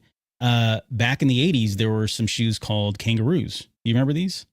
And the reason they were called kangaroos is because they had a pouch on the side of the shoe. You could unzip it, or I think there was a Velcro. I forget now. They may have done a Velcro version of it. But they had a place that you could unzip, and you would stick your latch key in there. Or you would stick some money in there, whatever he had in it, because, it's a nice, cool place to store it. So when he did that, I thought, oh, my God, that's like the kangaroo shoes, the roos that we'd call them roos. Those similar to the roos that I had growing up. But anyways, yeah. My Star Wars guy says he was tiny. I said that too. Like, he lost a lot of weight if it was really him. But Maybe he did meth. I don't know. Pirates, hey man, pirate living is tough sometimes. Yeah, he's hooked on some spice or something. Yeah, there's all kinds of aliens out there. I know there's been some discussion around, I think it's either Fern or KB that says, wow, look, aliens, like they're surprised. I think that speaks to the fact that on the planet they're on, they're going to be Ithorians and they're going to be Rhodians and like some of the other ones that we saw. And that's probably it. And for them, if they've grown up in that environment, they don't look at them as aliens, right? They look at them as just normal citizens like everybody else. They don't see a species. And here they are now in this foreign planet or foreign area, right, out in space, and they're seeing a whole lot of aliens. And for them, that is literally aliens for them, right? Even though we would classify all of them as aliens, they see those ones that are completely different as specifically as aliens to them. So that's my interpretation. I don't know. Agree? Disagree? Yeah, I agree. We get our some scenes of a brothel there as well. It was kind of funny the way they're like, we're not going in there. They get separated, and this is where KB finds Fuzzball, another Captain EO reference. They spent a lot of time. They really focused on Fuzzball, and that is the name of it. I think they gave that officially in the databank now. But when it took off, like they really like lingered on that shot, and I do wonder if that thing is going to come back at some point. So I don't know. Maybe it's a stowaway, and it becomes one of the creatures. I have a feeling it's going to happen. No. Okay. There's the helper though. The lady says, "Come on, girls. Seriously, girls. What are you from?" Later on, this is where we get the reference. She talks about it, At Attin being the lost planet of eternal treasure. There's a question in here a little bit later, and let's just ask it now. Someone asked whether or not, she's really trying to help them, or whether we feel like was she being genuine and trying to help them, or was she trying to get more credits for them, or whatever else? I asked the same question early on, and I think as I watched it again, I think she was being genuine. I think she was actually trying to help them. Like, what are you doing here? This isn't right. This isn't the place for you. Just because people are in pirates and in these seedy places doesn't mean they're all bad people, right? You still have good people. And I think this goes back to the premise of the show that they had shared with us, is that, you have to make decisions of who can you trust, who can you not trust, and then kind of getting over your situations in life and moving past them and trusting in yourself and things like that too. So I think you'll find people that you can learn to trust. But I think the girls, to their credit, are also taking some of that, like, don't trust anybody type of thing. Like, we have to be cautious of everybody, even the ones that are trying to help you. I think it goes back to their youthful inexperience. And I mean, anybody, right? If you're in that situation of you have no idea who is telling you the truth and who isn't. So you're very cautious, especially when you've already seen examples where people are taking advantage of other people and whatever else might be going on. So, and if they're grabbing you, that feels like an abduction, right? This is a kidnapping, I think she calls it. Fern calls it, right? So, but I think she was genuinely actually trying to help them, because the thing she was saying was, you have a ship, I need to get you back to your ship, get back to the ferry, you go. It wasn't like she was going to take them. She was trying to usher them away of this place. So I'm with you. Because children probably get trafficked. I mean, it's a unfortunate reality in those types of things that people see them as money. Yeah. And that was from Julian DiPolo on Instagram. He asked, do you think the pirate girl who pulled the girls aside was actually trying to help them or take advantage of them / kidnap them? So I'm in agreement. I think she was generally trying to help them just based on her demeanor and the things that she was saying. And of course, the same dancer type that we have from the dancers in, I forgot what the species was, but from Jabba's palace in Return of the Jedi. Yes. Yeah. Oh, Attilan. Yeah. Attilan. Yeah. Okay, so let's see. What else did I have on here? Let's go to, I guess, the lunchtime piece. So this is the sequence. We saw some of this in the teasers and the TV spots especially, but I love that whole sequence where Wim and Neil are sitting there and they're ordering the food. It's absolutely disgusting. Of course, that was kind of funny. And then they pay with the old Republic credits, which are pristine old Republic credits. And it certainly gets everybody's attention, including Vane, several of the bounty hunters, the guy that was serving them food starts to try to lie to them, trying to get more of those credits for them. So I don't know how much they were paying. Like, it feels like this was like way over the top in terms of like its value. Cause it seemed like everybody wanted them at that point. Right. And I love the bartender or the server, like, we have 5 premium toppings, like premium toppings. How much more do you got? Right. Try to garner more out of this kid. Vacuum them dry for everything they've got at that point. And And the way everybody was laughing at anytime they mentioned At Attin, and I think Neil brings it up a little bit later as well. Again, it is a mythical planet. It feels like everyone at least knows, the pirates know of it, right? So that certainly speaks to the treasure or the value of the planet. Maybe even the onyx cinder right now as well. I think we talked about this in our breakdown when we were theorizing and speculating where this was going to go. But I suspect at some point, if someone finds out that the onyx cinder is actually there, I think that name might actually mean something to some of these pirates as well, right? Because maybe it has the coordinates to get to At Attin. It's like one of the some myth that ship was the only ship that made it and was never seen again, right? That's likely how this could play out.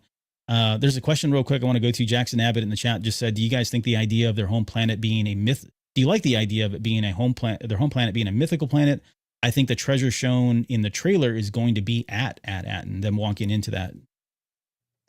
I do like the idea of it. I think the last question is interesting, or the comment where he thinks the treasure will be in At Attin, because it's so aesthetically different than what we have in the rest of what we see of this suburban type of life and this urban life. And then to have more of a treasure room, treasure vault type of area with the big skull and kind of what you would expect in a pirate type of movie are just very different aesthetically. So it's interesting to see if they really will be the same place or if they hunt treasure elsewhere. But I like the idea of that and being special, and there's something unique about it, and it will help us explain how they've evolved from a mythical type of place to this societal type of place that they've created, either to protect it or why it's so valuable in the first place. So definitely a connection there, and I like that aspect of it, and bridging kind of old pirate ideas and visual aspects of it with maybe what has transpired after thousands of years. Yeah. And I'm with you. I like the idea of it being a treasure planet and there actually being something there of material substance. But I think that shot is likely from that resort casino scenario. Later on, we saw in the trailers where they're at like some kind of I don't know, it feels like a casino, like kind of like in Last Jedi. Yeah. Canto Bite kind of thing, right? But it might be that. Yeah. But if it is on At Attin, I mean, it could be a place like it, down in the caves, or it's buried somewhere, right? And that's why it visually looks completely different aesthetically, I should say, than anything else that we've gotten. So that's another possibility as well.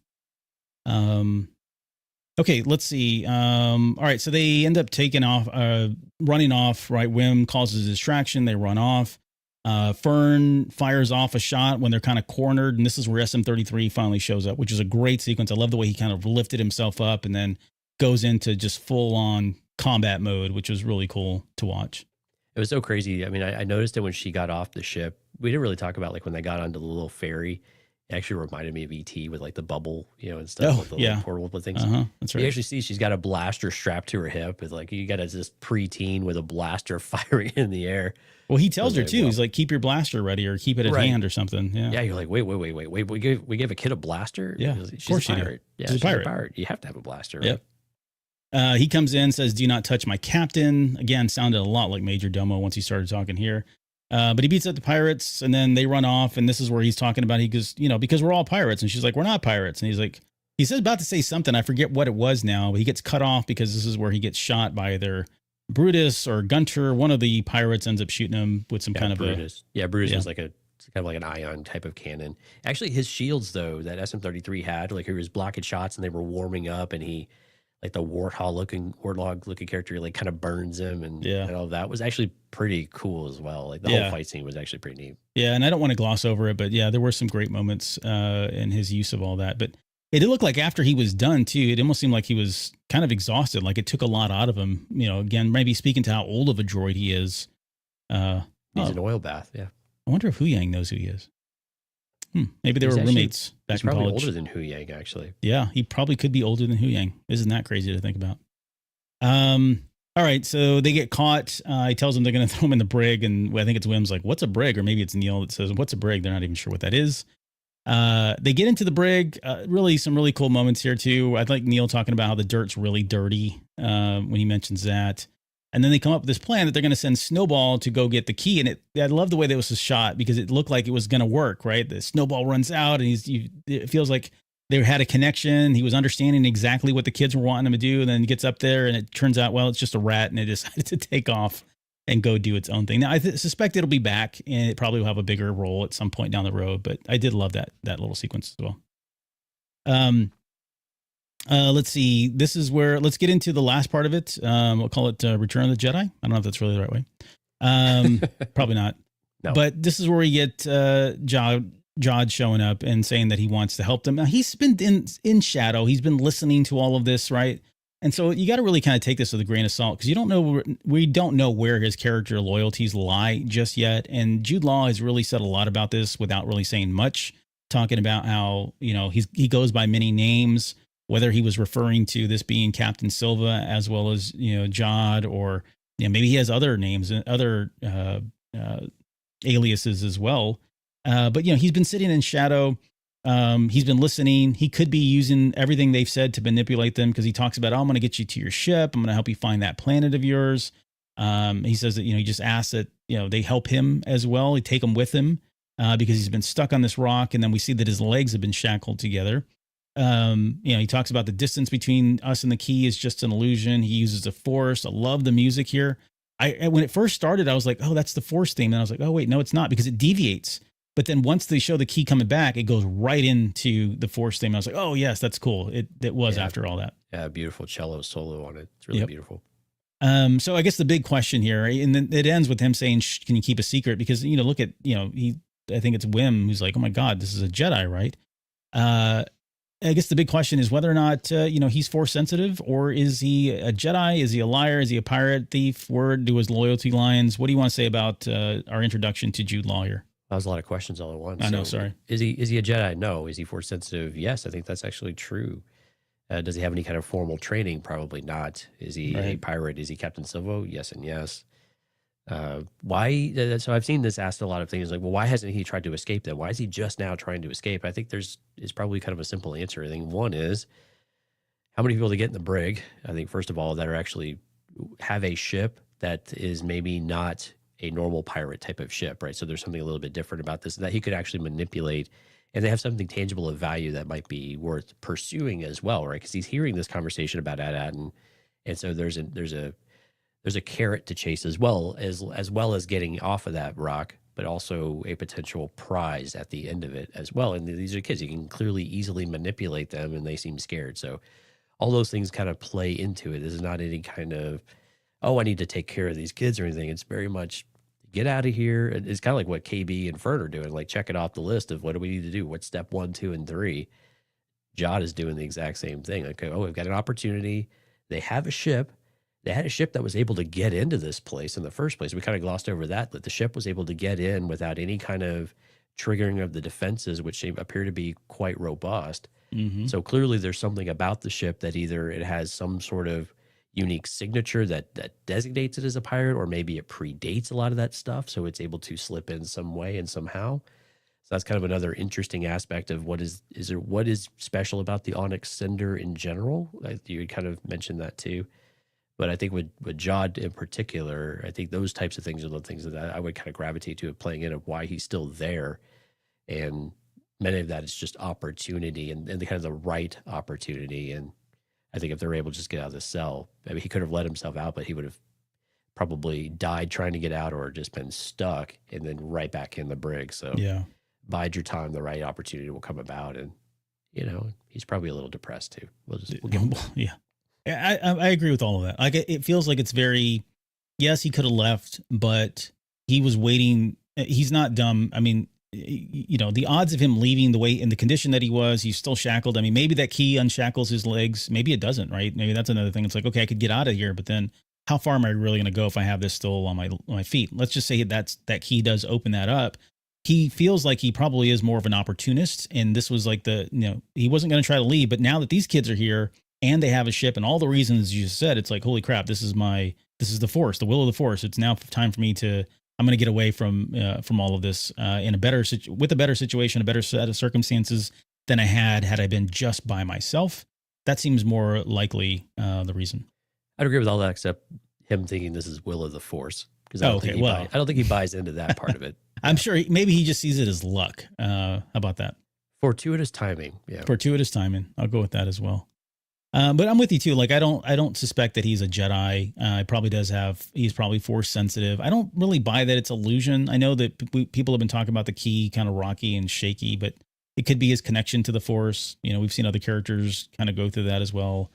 I will say this though, like his dialogue was very polished, which I think goes back to what Jude Law has talked about the character, that he's kind of a smooth talker, right? We had some folks in the chat say he's a bit of a scoundrel. Alex, Alex called him a slimy scoundrel. I think, yeah, that smooth talker, he is different people to different people, right? Right. He adapts into whoever he needs to be in that moment, whether he's a Jedi or he's just a hobo or a bum or whatever it might be, or someone that can help someone take advantage of a situation. And so I think I like the idea of tenuous draw of the force. It was also very slow, so you know it's going to tremble a little bit and all of that. But I like that aspect of it, that he's kind of creating this sense of wonder, especially when he sees Wim's eyes light up. It's like, man, this is just too easy. Yeah, you know. So I like that aspect of it. I like that he's clearly leaning into whatever it is, a little panache as he throws the hood back, right, and again, selling it. It's a dramatization, right? It's a theatrical event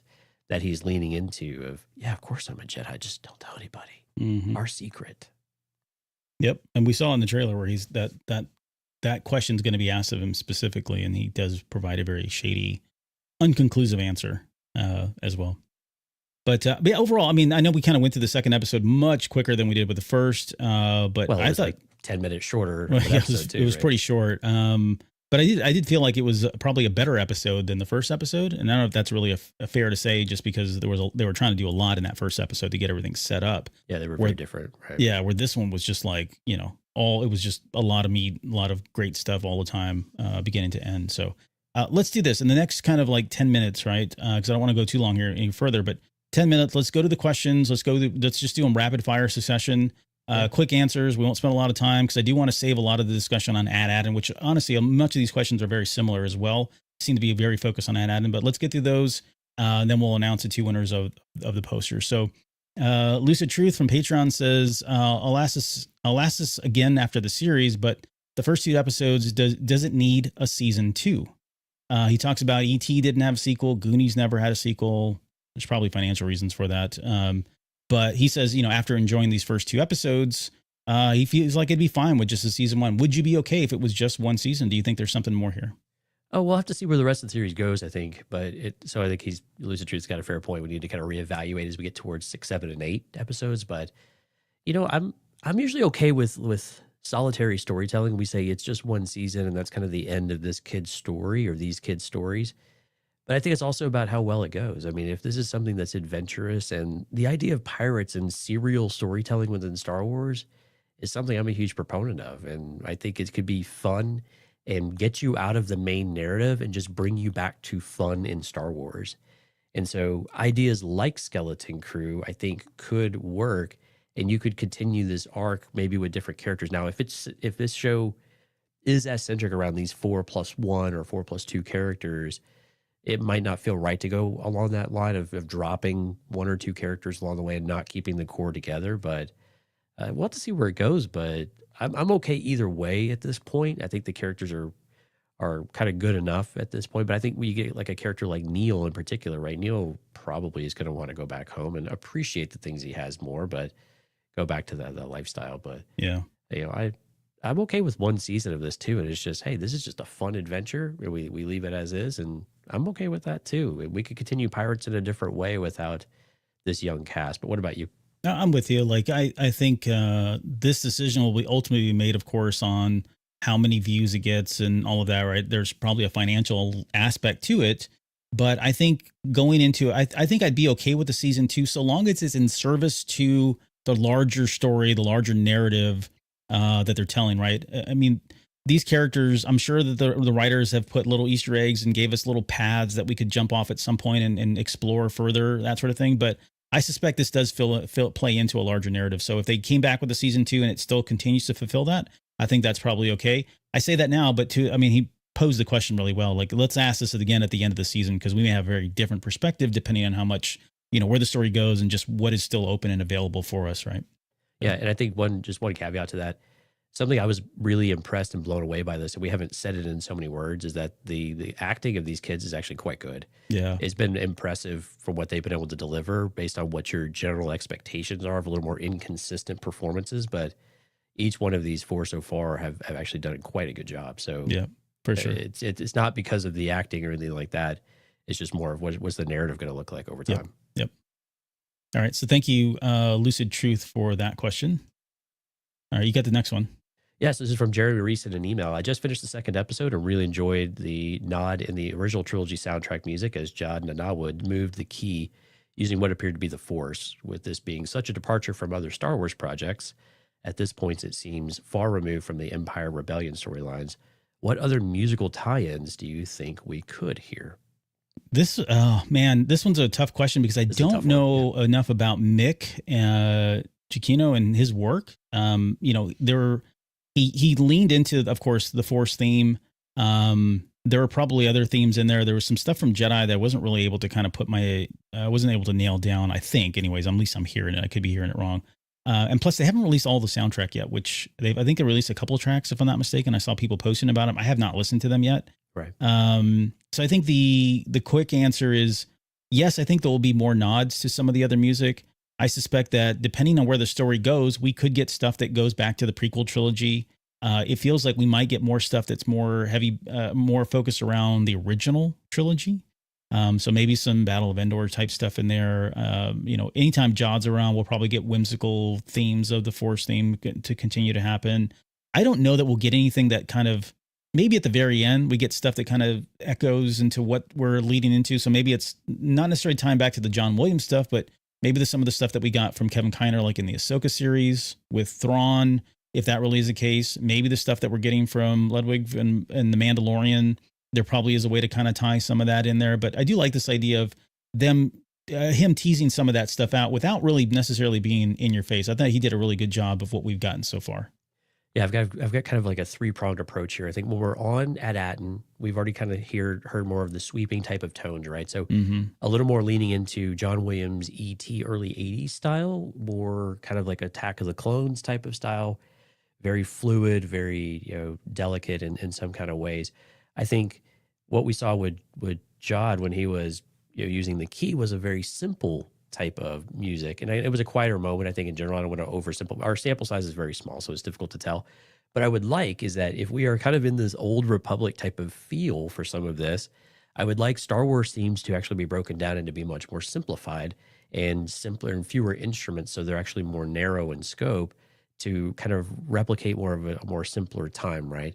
And then I think from another aspect of it, like what are you going to do for the bigger moments? I would love to be leaning into more of a, like what is a, kind of like you were saying, kind of like that Empire type of feel, but more of a piratey type of Empire feel, something that's a little bit different. I think this is where you have a different perspective here with Mick, bringing this in. He's going to blend some styles together, but yeah, let's really lean into the pirate side. Like I want this adventurous, swashbuckling type of feel to it, with elements of Star Wars, weaved into it, but those are more subtleties and just help you remind you that it's still Star Wars. But let's lean heavy into the pirate thing. I think that would be really fun and cool with the visual aesthetic of it, and just this weird blend of certain Star Wars themes from time to time that just kind of keep us grounded in it. And I think that would be a fun blend with all of that. So I'm really curious to see, as we get into the really core of the story, do we have more of a swashbuckling type of adventurous type of soundtrack, less so than the march type of bass that we've had with some of the John Williams scores? Yeah, that's a great point. Now I want to go back and listen to the soundtrack for Resistance, because we had pirates all over Resistance. But that'd be interesting to see if maybe some of that gets worked in here as well, since they've already kind of broke that seal, set a precedence with what that sounds like. And in that same era, right? In the same era-ish, right? Post-Empire, of course. Okay, so yeah, thank you, Jeremy, for that one. JW brings the next question, says, what do you think the great work is, and does it have any High Republic roots? Are we dealing with an M. Night Shyamalan, I can't say his last name ever correctly, The Village situation? And for context, if anybody doesn't know, The Village was a town that was supposed to be, still steeped in old traditions, and they didn't know they were, where the outside world was like modern day civilization. I'm ruining the movie already, right? But at the very end, you find out that they were doing that to kind of protect them. So the world around them was evolving and moving, but they were told there were monsters and they couldn't leave their village, and so that kept them in this kind of like pioneer, old school way type of state. It's a hard question, because I think when I hear great work, I of course go immediately to High Republic, but of course this feels like it's probably predating Lena So's the great works that she envisioned for the galaxy. Now, those may not have been new ideas, though, right? They could have been embedded. She could have brought those back in from the past. Like, let's bring we hear this in our politics all the time. Let's bring back the things that really worked in our past, that really made America great, so to speak. Sorry. But those types of things, we bring these elements that really made us feel good, that it was a better time or whatever it is, and we bring those back. Great works maybe were one of those things. But I think also, to your point about the village, though, I think is this idea of they've created this utopia type of thing. This is like Truman Show a little bit too. Mm-hmm. We've created this utopia, this mecca, and it works so well. Let's protect it. This great work is that we have created this perfect ecosystem. Everybody has a place. We don't have homelessness. We don't have famine. Everybody is taken care of, at least on the surface. Now, there's usually something underlying, right, that is not so great, that usually comes out as a result of that. So it kind of feels like it might be more that than it would be what we would traditionally associate with the High Republic and the great works of bringing the galaxy together, true milestones that everybody can, really champion and feel connected to, and bring us together across all corners of the galaxy, because this place feels like it is just serving a pretty singular type of purpose, and it might just be more of this financial engine or something, or whatever the resource type of thing that they have going on here. Yeah. Something to that effect. It's kind of where my mind has gone on this subject. Yeah, I like that idea of fascism cloaked as socialism. That could certainly be the case here. I don't think it's associated to the great works of Lena So, honestly. Just because I think this predates all of that. Maybe whatever the great work is, maybe that was her inspiration when she decided that she was going to come up with great works again. Looking back on history, I could see Lena So doing something more similar to that, but I don't know what the great work is just yet. I mean, I think it probably has to tie into all the math and the accounting, right? In some way, I don't know what that could be, but I do like the idea that you threw out there about kind of being this utopian society when really it truly isn't. So I don't have like a better answer than that. So thank you so much. Who was that? JW that gave us that one from Patreon. Yeah. Thank you. All right. Yeah. Alex on Patreon. What power system do you think might be behind maintaining the secrecy of At Attin? I do wonder if they're even in power. Like, I don't know the answer, because I don't think it's the Empire. I don't think it's an entity that we're aware of right now. Maybe if you want to throw something out there, it's like I can't even think of anything good. But I don't think it's anything that we're familiar with today. I think, at some point they set this all up and there was an idea that this would continue that they would check in and do so. Oh no, I take that back. 'Cause they did, there was a reference that they made that I was like, okay, well, they're not that far stuck in the past. I forget now what it was. But yeah, I don't have a good answer as to what entity it is. I don't think it's anything we've been introduced to. I think it's going to be an unknown entity, something that was in power maybe long ago. I think the bigger question is whether or not they really truly are in power. Like, did they die off and this planet has been kind of isolated and the people on the planet want to continue to have things work they will for their own benefit and their own greed? But really, whoever set this up a long time ago is no longer even around at this point.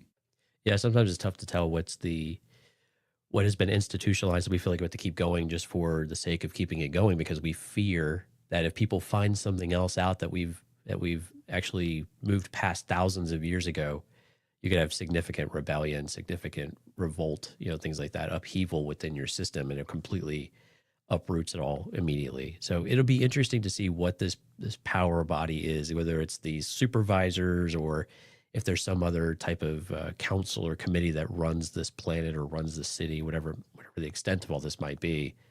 Like, if we actually get some of that unveiled to understand the importance or significance of this planet and why they're in this condition in the first place, before we start to see some of that. But it's a lot to kind of speculate on, but not a lot to really figure out at this point, though. Yeah. It's really unclear where they want to go with this or when we will come back to that. And I think that's going to be, we talked about this in Final Hype as well. Some of our other ones is, at what point does the Wendell and then Fern's mom, her name's escaping me, sorry. Like, when does that, does that become interesting enough to keep coming back to when we get those scenes of them wanting to find the kids? And do they start to unveil what this society actually truly is and means and what it's doing? And it could be that, honestly, just to go back, just last comment, I promise, but it could be that it was the Republic. They may have genuinely set this up at some point. They're not immune to doing shady stuff. If you played any of the old Republic games or read any of the novels and stuff, there was people that were corrupt back then. Even though they were the light side, there was stuff that was going down, nefarious stuff. So this could have been a setup, something that was set up by the Republic, and that's why they still are good people and they wear what we look to be like Republic, garb, although it does look dated. So again, it may not be. I don't think that whoever it is that's in power, I don't think they're in power anymore at this point. That'd be my guess. So thanks, Alex, on Patreon.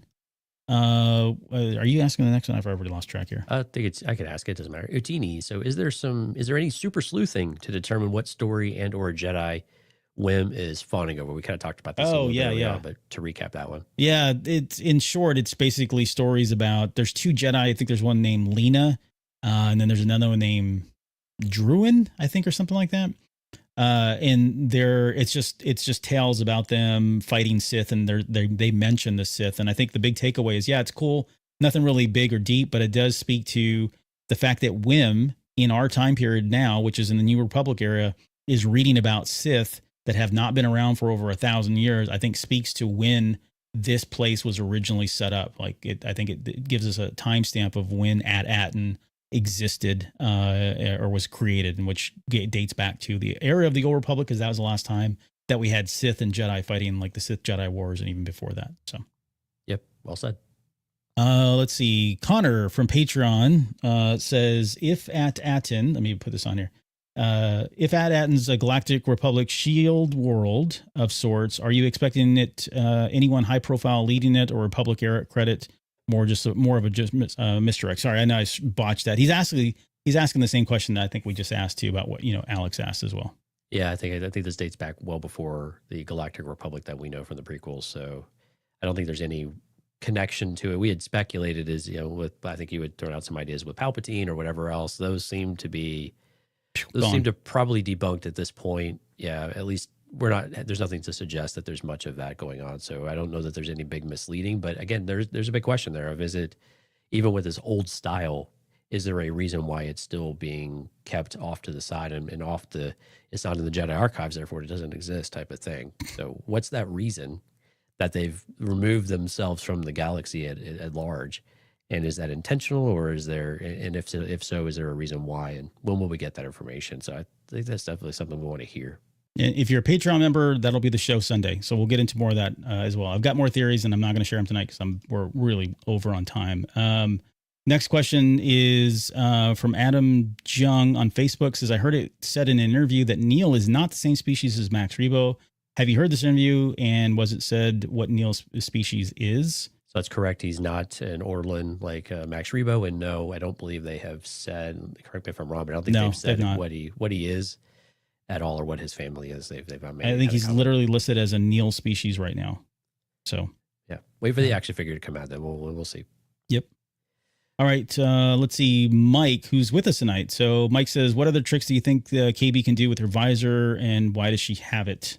It's pretty cool. I hope there's like some sort of like spectral type of frequency, as well as anything that's with mechanical, electrical type of thing. I think there's certain insight there. And then I think also when we saw her plug it in, clearly it has other sorts of processing type of capabilities as well that she seems to be able to control. I think what's really cool about it, when it goes down, you actually see it recess a little bit back to her eyes. Yeah. Which I thought was a really nice, really subtle, super touch. But I like this, the technology aspect. It looked very Geordie LaForge from Star Wars, of course, or from Star Trek rather, kind of thing too. But I like that it's almost like a shield for herself too. When she gets a little frightened or something happens, like the first thing she does is to bring that down to try to enhance whatever else is going on and maybe hide a little bit too. So yeah, I don't know if we'll get a lot of detail behind what her visor is, but I hope that it continues to play a part and that there is something, it just continues to feel special and something unique for her character. But I just hope she doesn't get pigeonholed into that and we get more for the character. What about you? Well, I don't know that we're going to get a lot of, like with you, I don't know we're going to get a lot of information on what it does. I think whatever it does do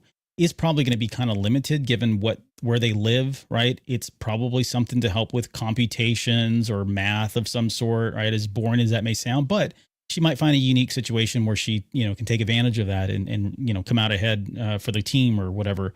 That'll be the likely case. But, there are other practical uses. I like that. Again, we talked about where she used the power from that to kind of power up the hatch and open that. So we may see other instances like that, but I don't think it's going to be anything really extravagant. It would be kind of cool to get a HUD kind of shot where we get to see through her eyes and see what she sees. That'd be kind of interesting to see. We've never really had that before, but at least not with something like this. So I don't know, be kind of cool, but I don't expect it to be anything kind of mind blowing in any way. Yeah, a little bit of a flavor of like Lobot Mike was saying in the chat as well. Yeah. Mike's second question was around At Attin. We've kind of talked about it already tonight. We'll do another on Patreon. Soap on a Rope on X. Question for tonight is Captain Silvo also Jod Nanawood? I think I'm firmly yes. I think that's him. Yes, that is definitely. I was trying to throw the question up there. Yeah, I know they haven't really said it as much, but I don't know. When you hear Captain Silva at the very beginning of that episode, it sounds like Jude Law. It sounds like as much as he's trying to disguise everything, and the helmet's just doing a lot to kind of muffle the sound. It definitely sounds like Jude Law. So yeah, I suspect that is the same person. Okay. And then we did Julian's second question. He's got one question left here. Let me throw it up on. Why don't you take it, read it while I'm doing that, if you don't mind.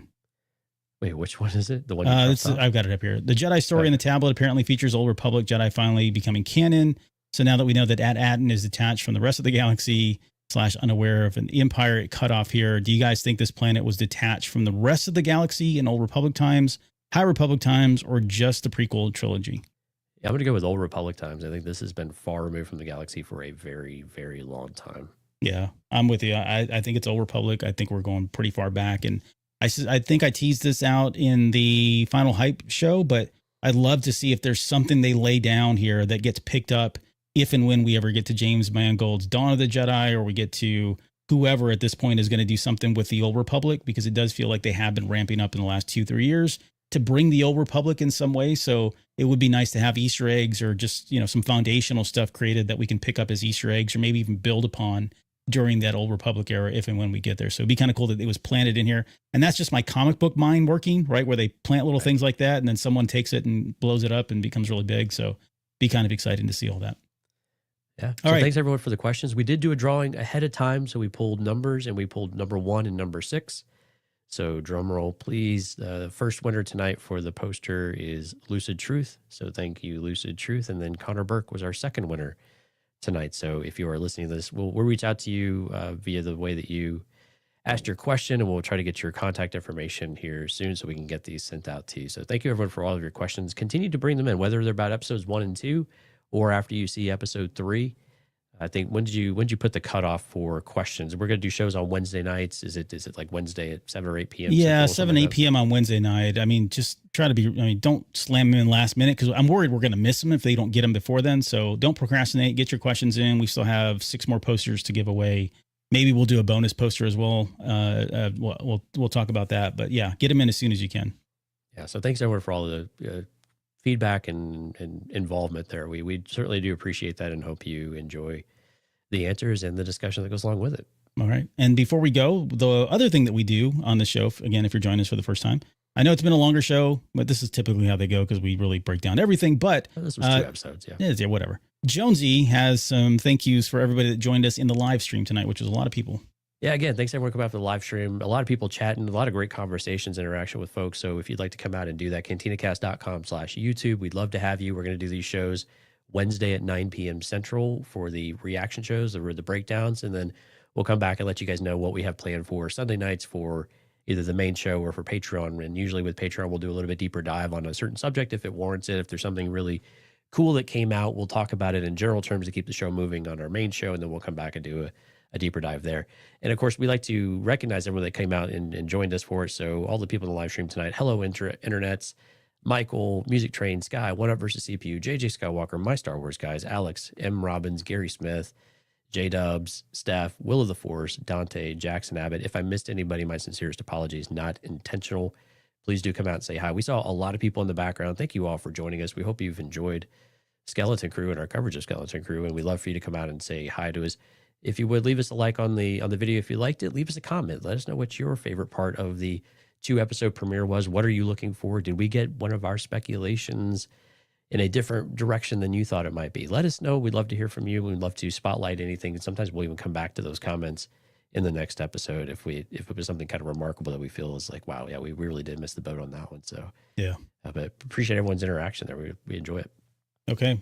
Last two things. Lauren's Tempest Breaker review is out on YouTube. Please give it a watch. Like that video. She does a great job. If you're a High Republic fan, go check that out. And then again, Sunday we'll be back to do, Lauren and I are going to do Life Day celebration. So we'll do a story. We're going to break down one of the stories from Life Day Treasury from George Mann. Come see what ugly sweaters they're going to wear. That's the reason why you want to tune in. We wear our ugly sweaters, which I've already got out and it smells terrible. So I got to wash it, but we'll have those on. It's fun. It's just a way to kind of celebrate Life Day and the Christmas holiday. And then of course we'll have our Patreon show, which we're going to do to break down, in more ad nauseum and more theories and speculation, some of the stuff that I didn't get to today, as far as my notes around At Attin and what potentially could be going on that planet, because it does feel like it is the 5th or 6th character of this series, given so much, as much attention has been thrown at it from the first 2 episodes. So, okay. Let's end it there. Jonesy, any final thoughts, any words before we get out of here?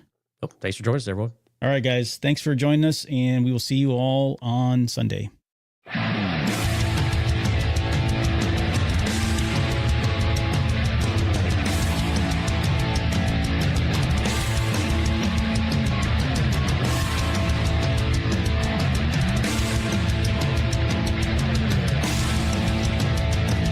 You're still listening? Wow. That's amazing. Well, I'm here to give you the disclaimer.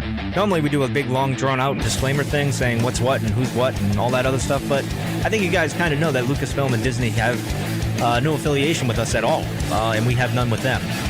We talk about Star Wars, which is their property and all that other good, fun stuff, but I think you can tell which is our stuff and which is their stuff. If you can't, well, then send a lawyer to send an email to me, and I'll be glad to chat with them. Other than that, you know what's what, so that's your disclaimer.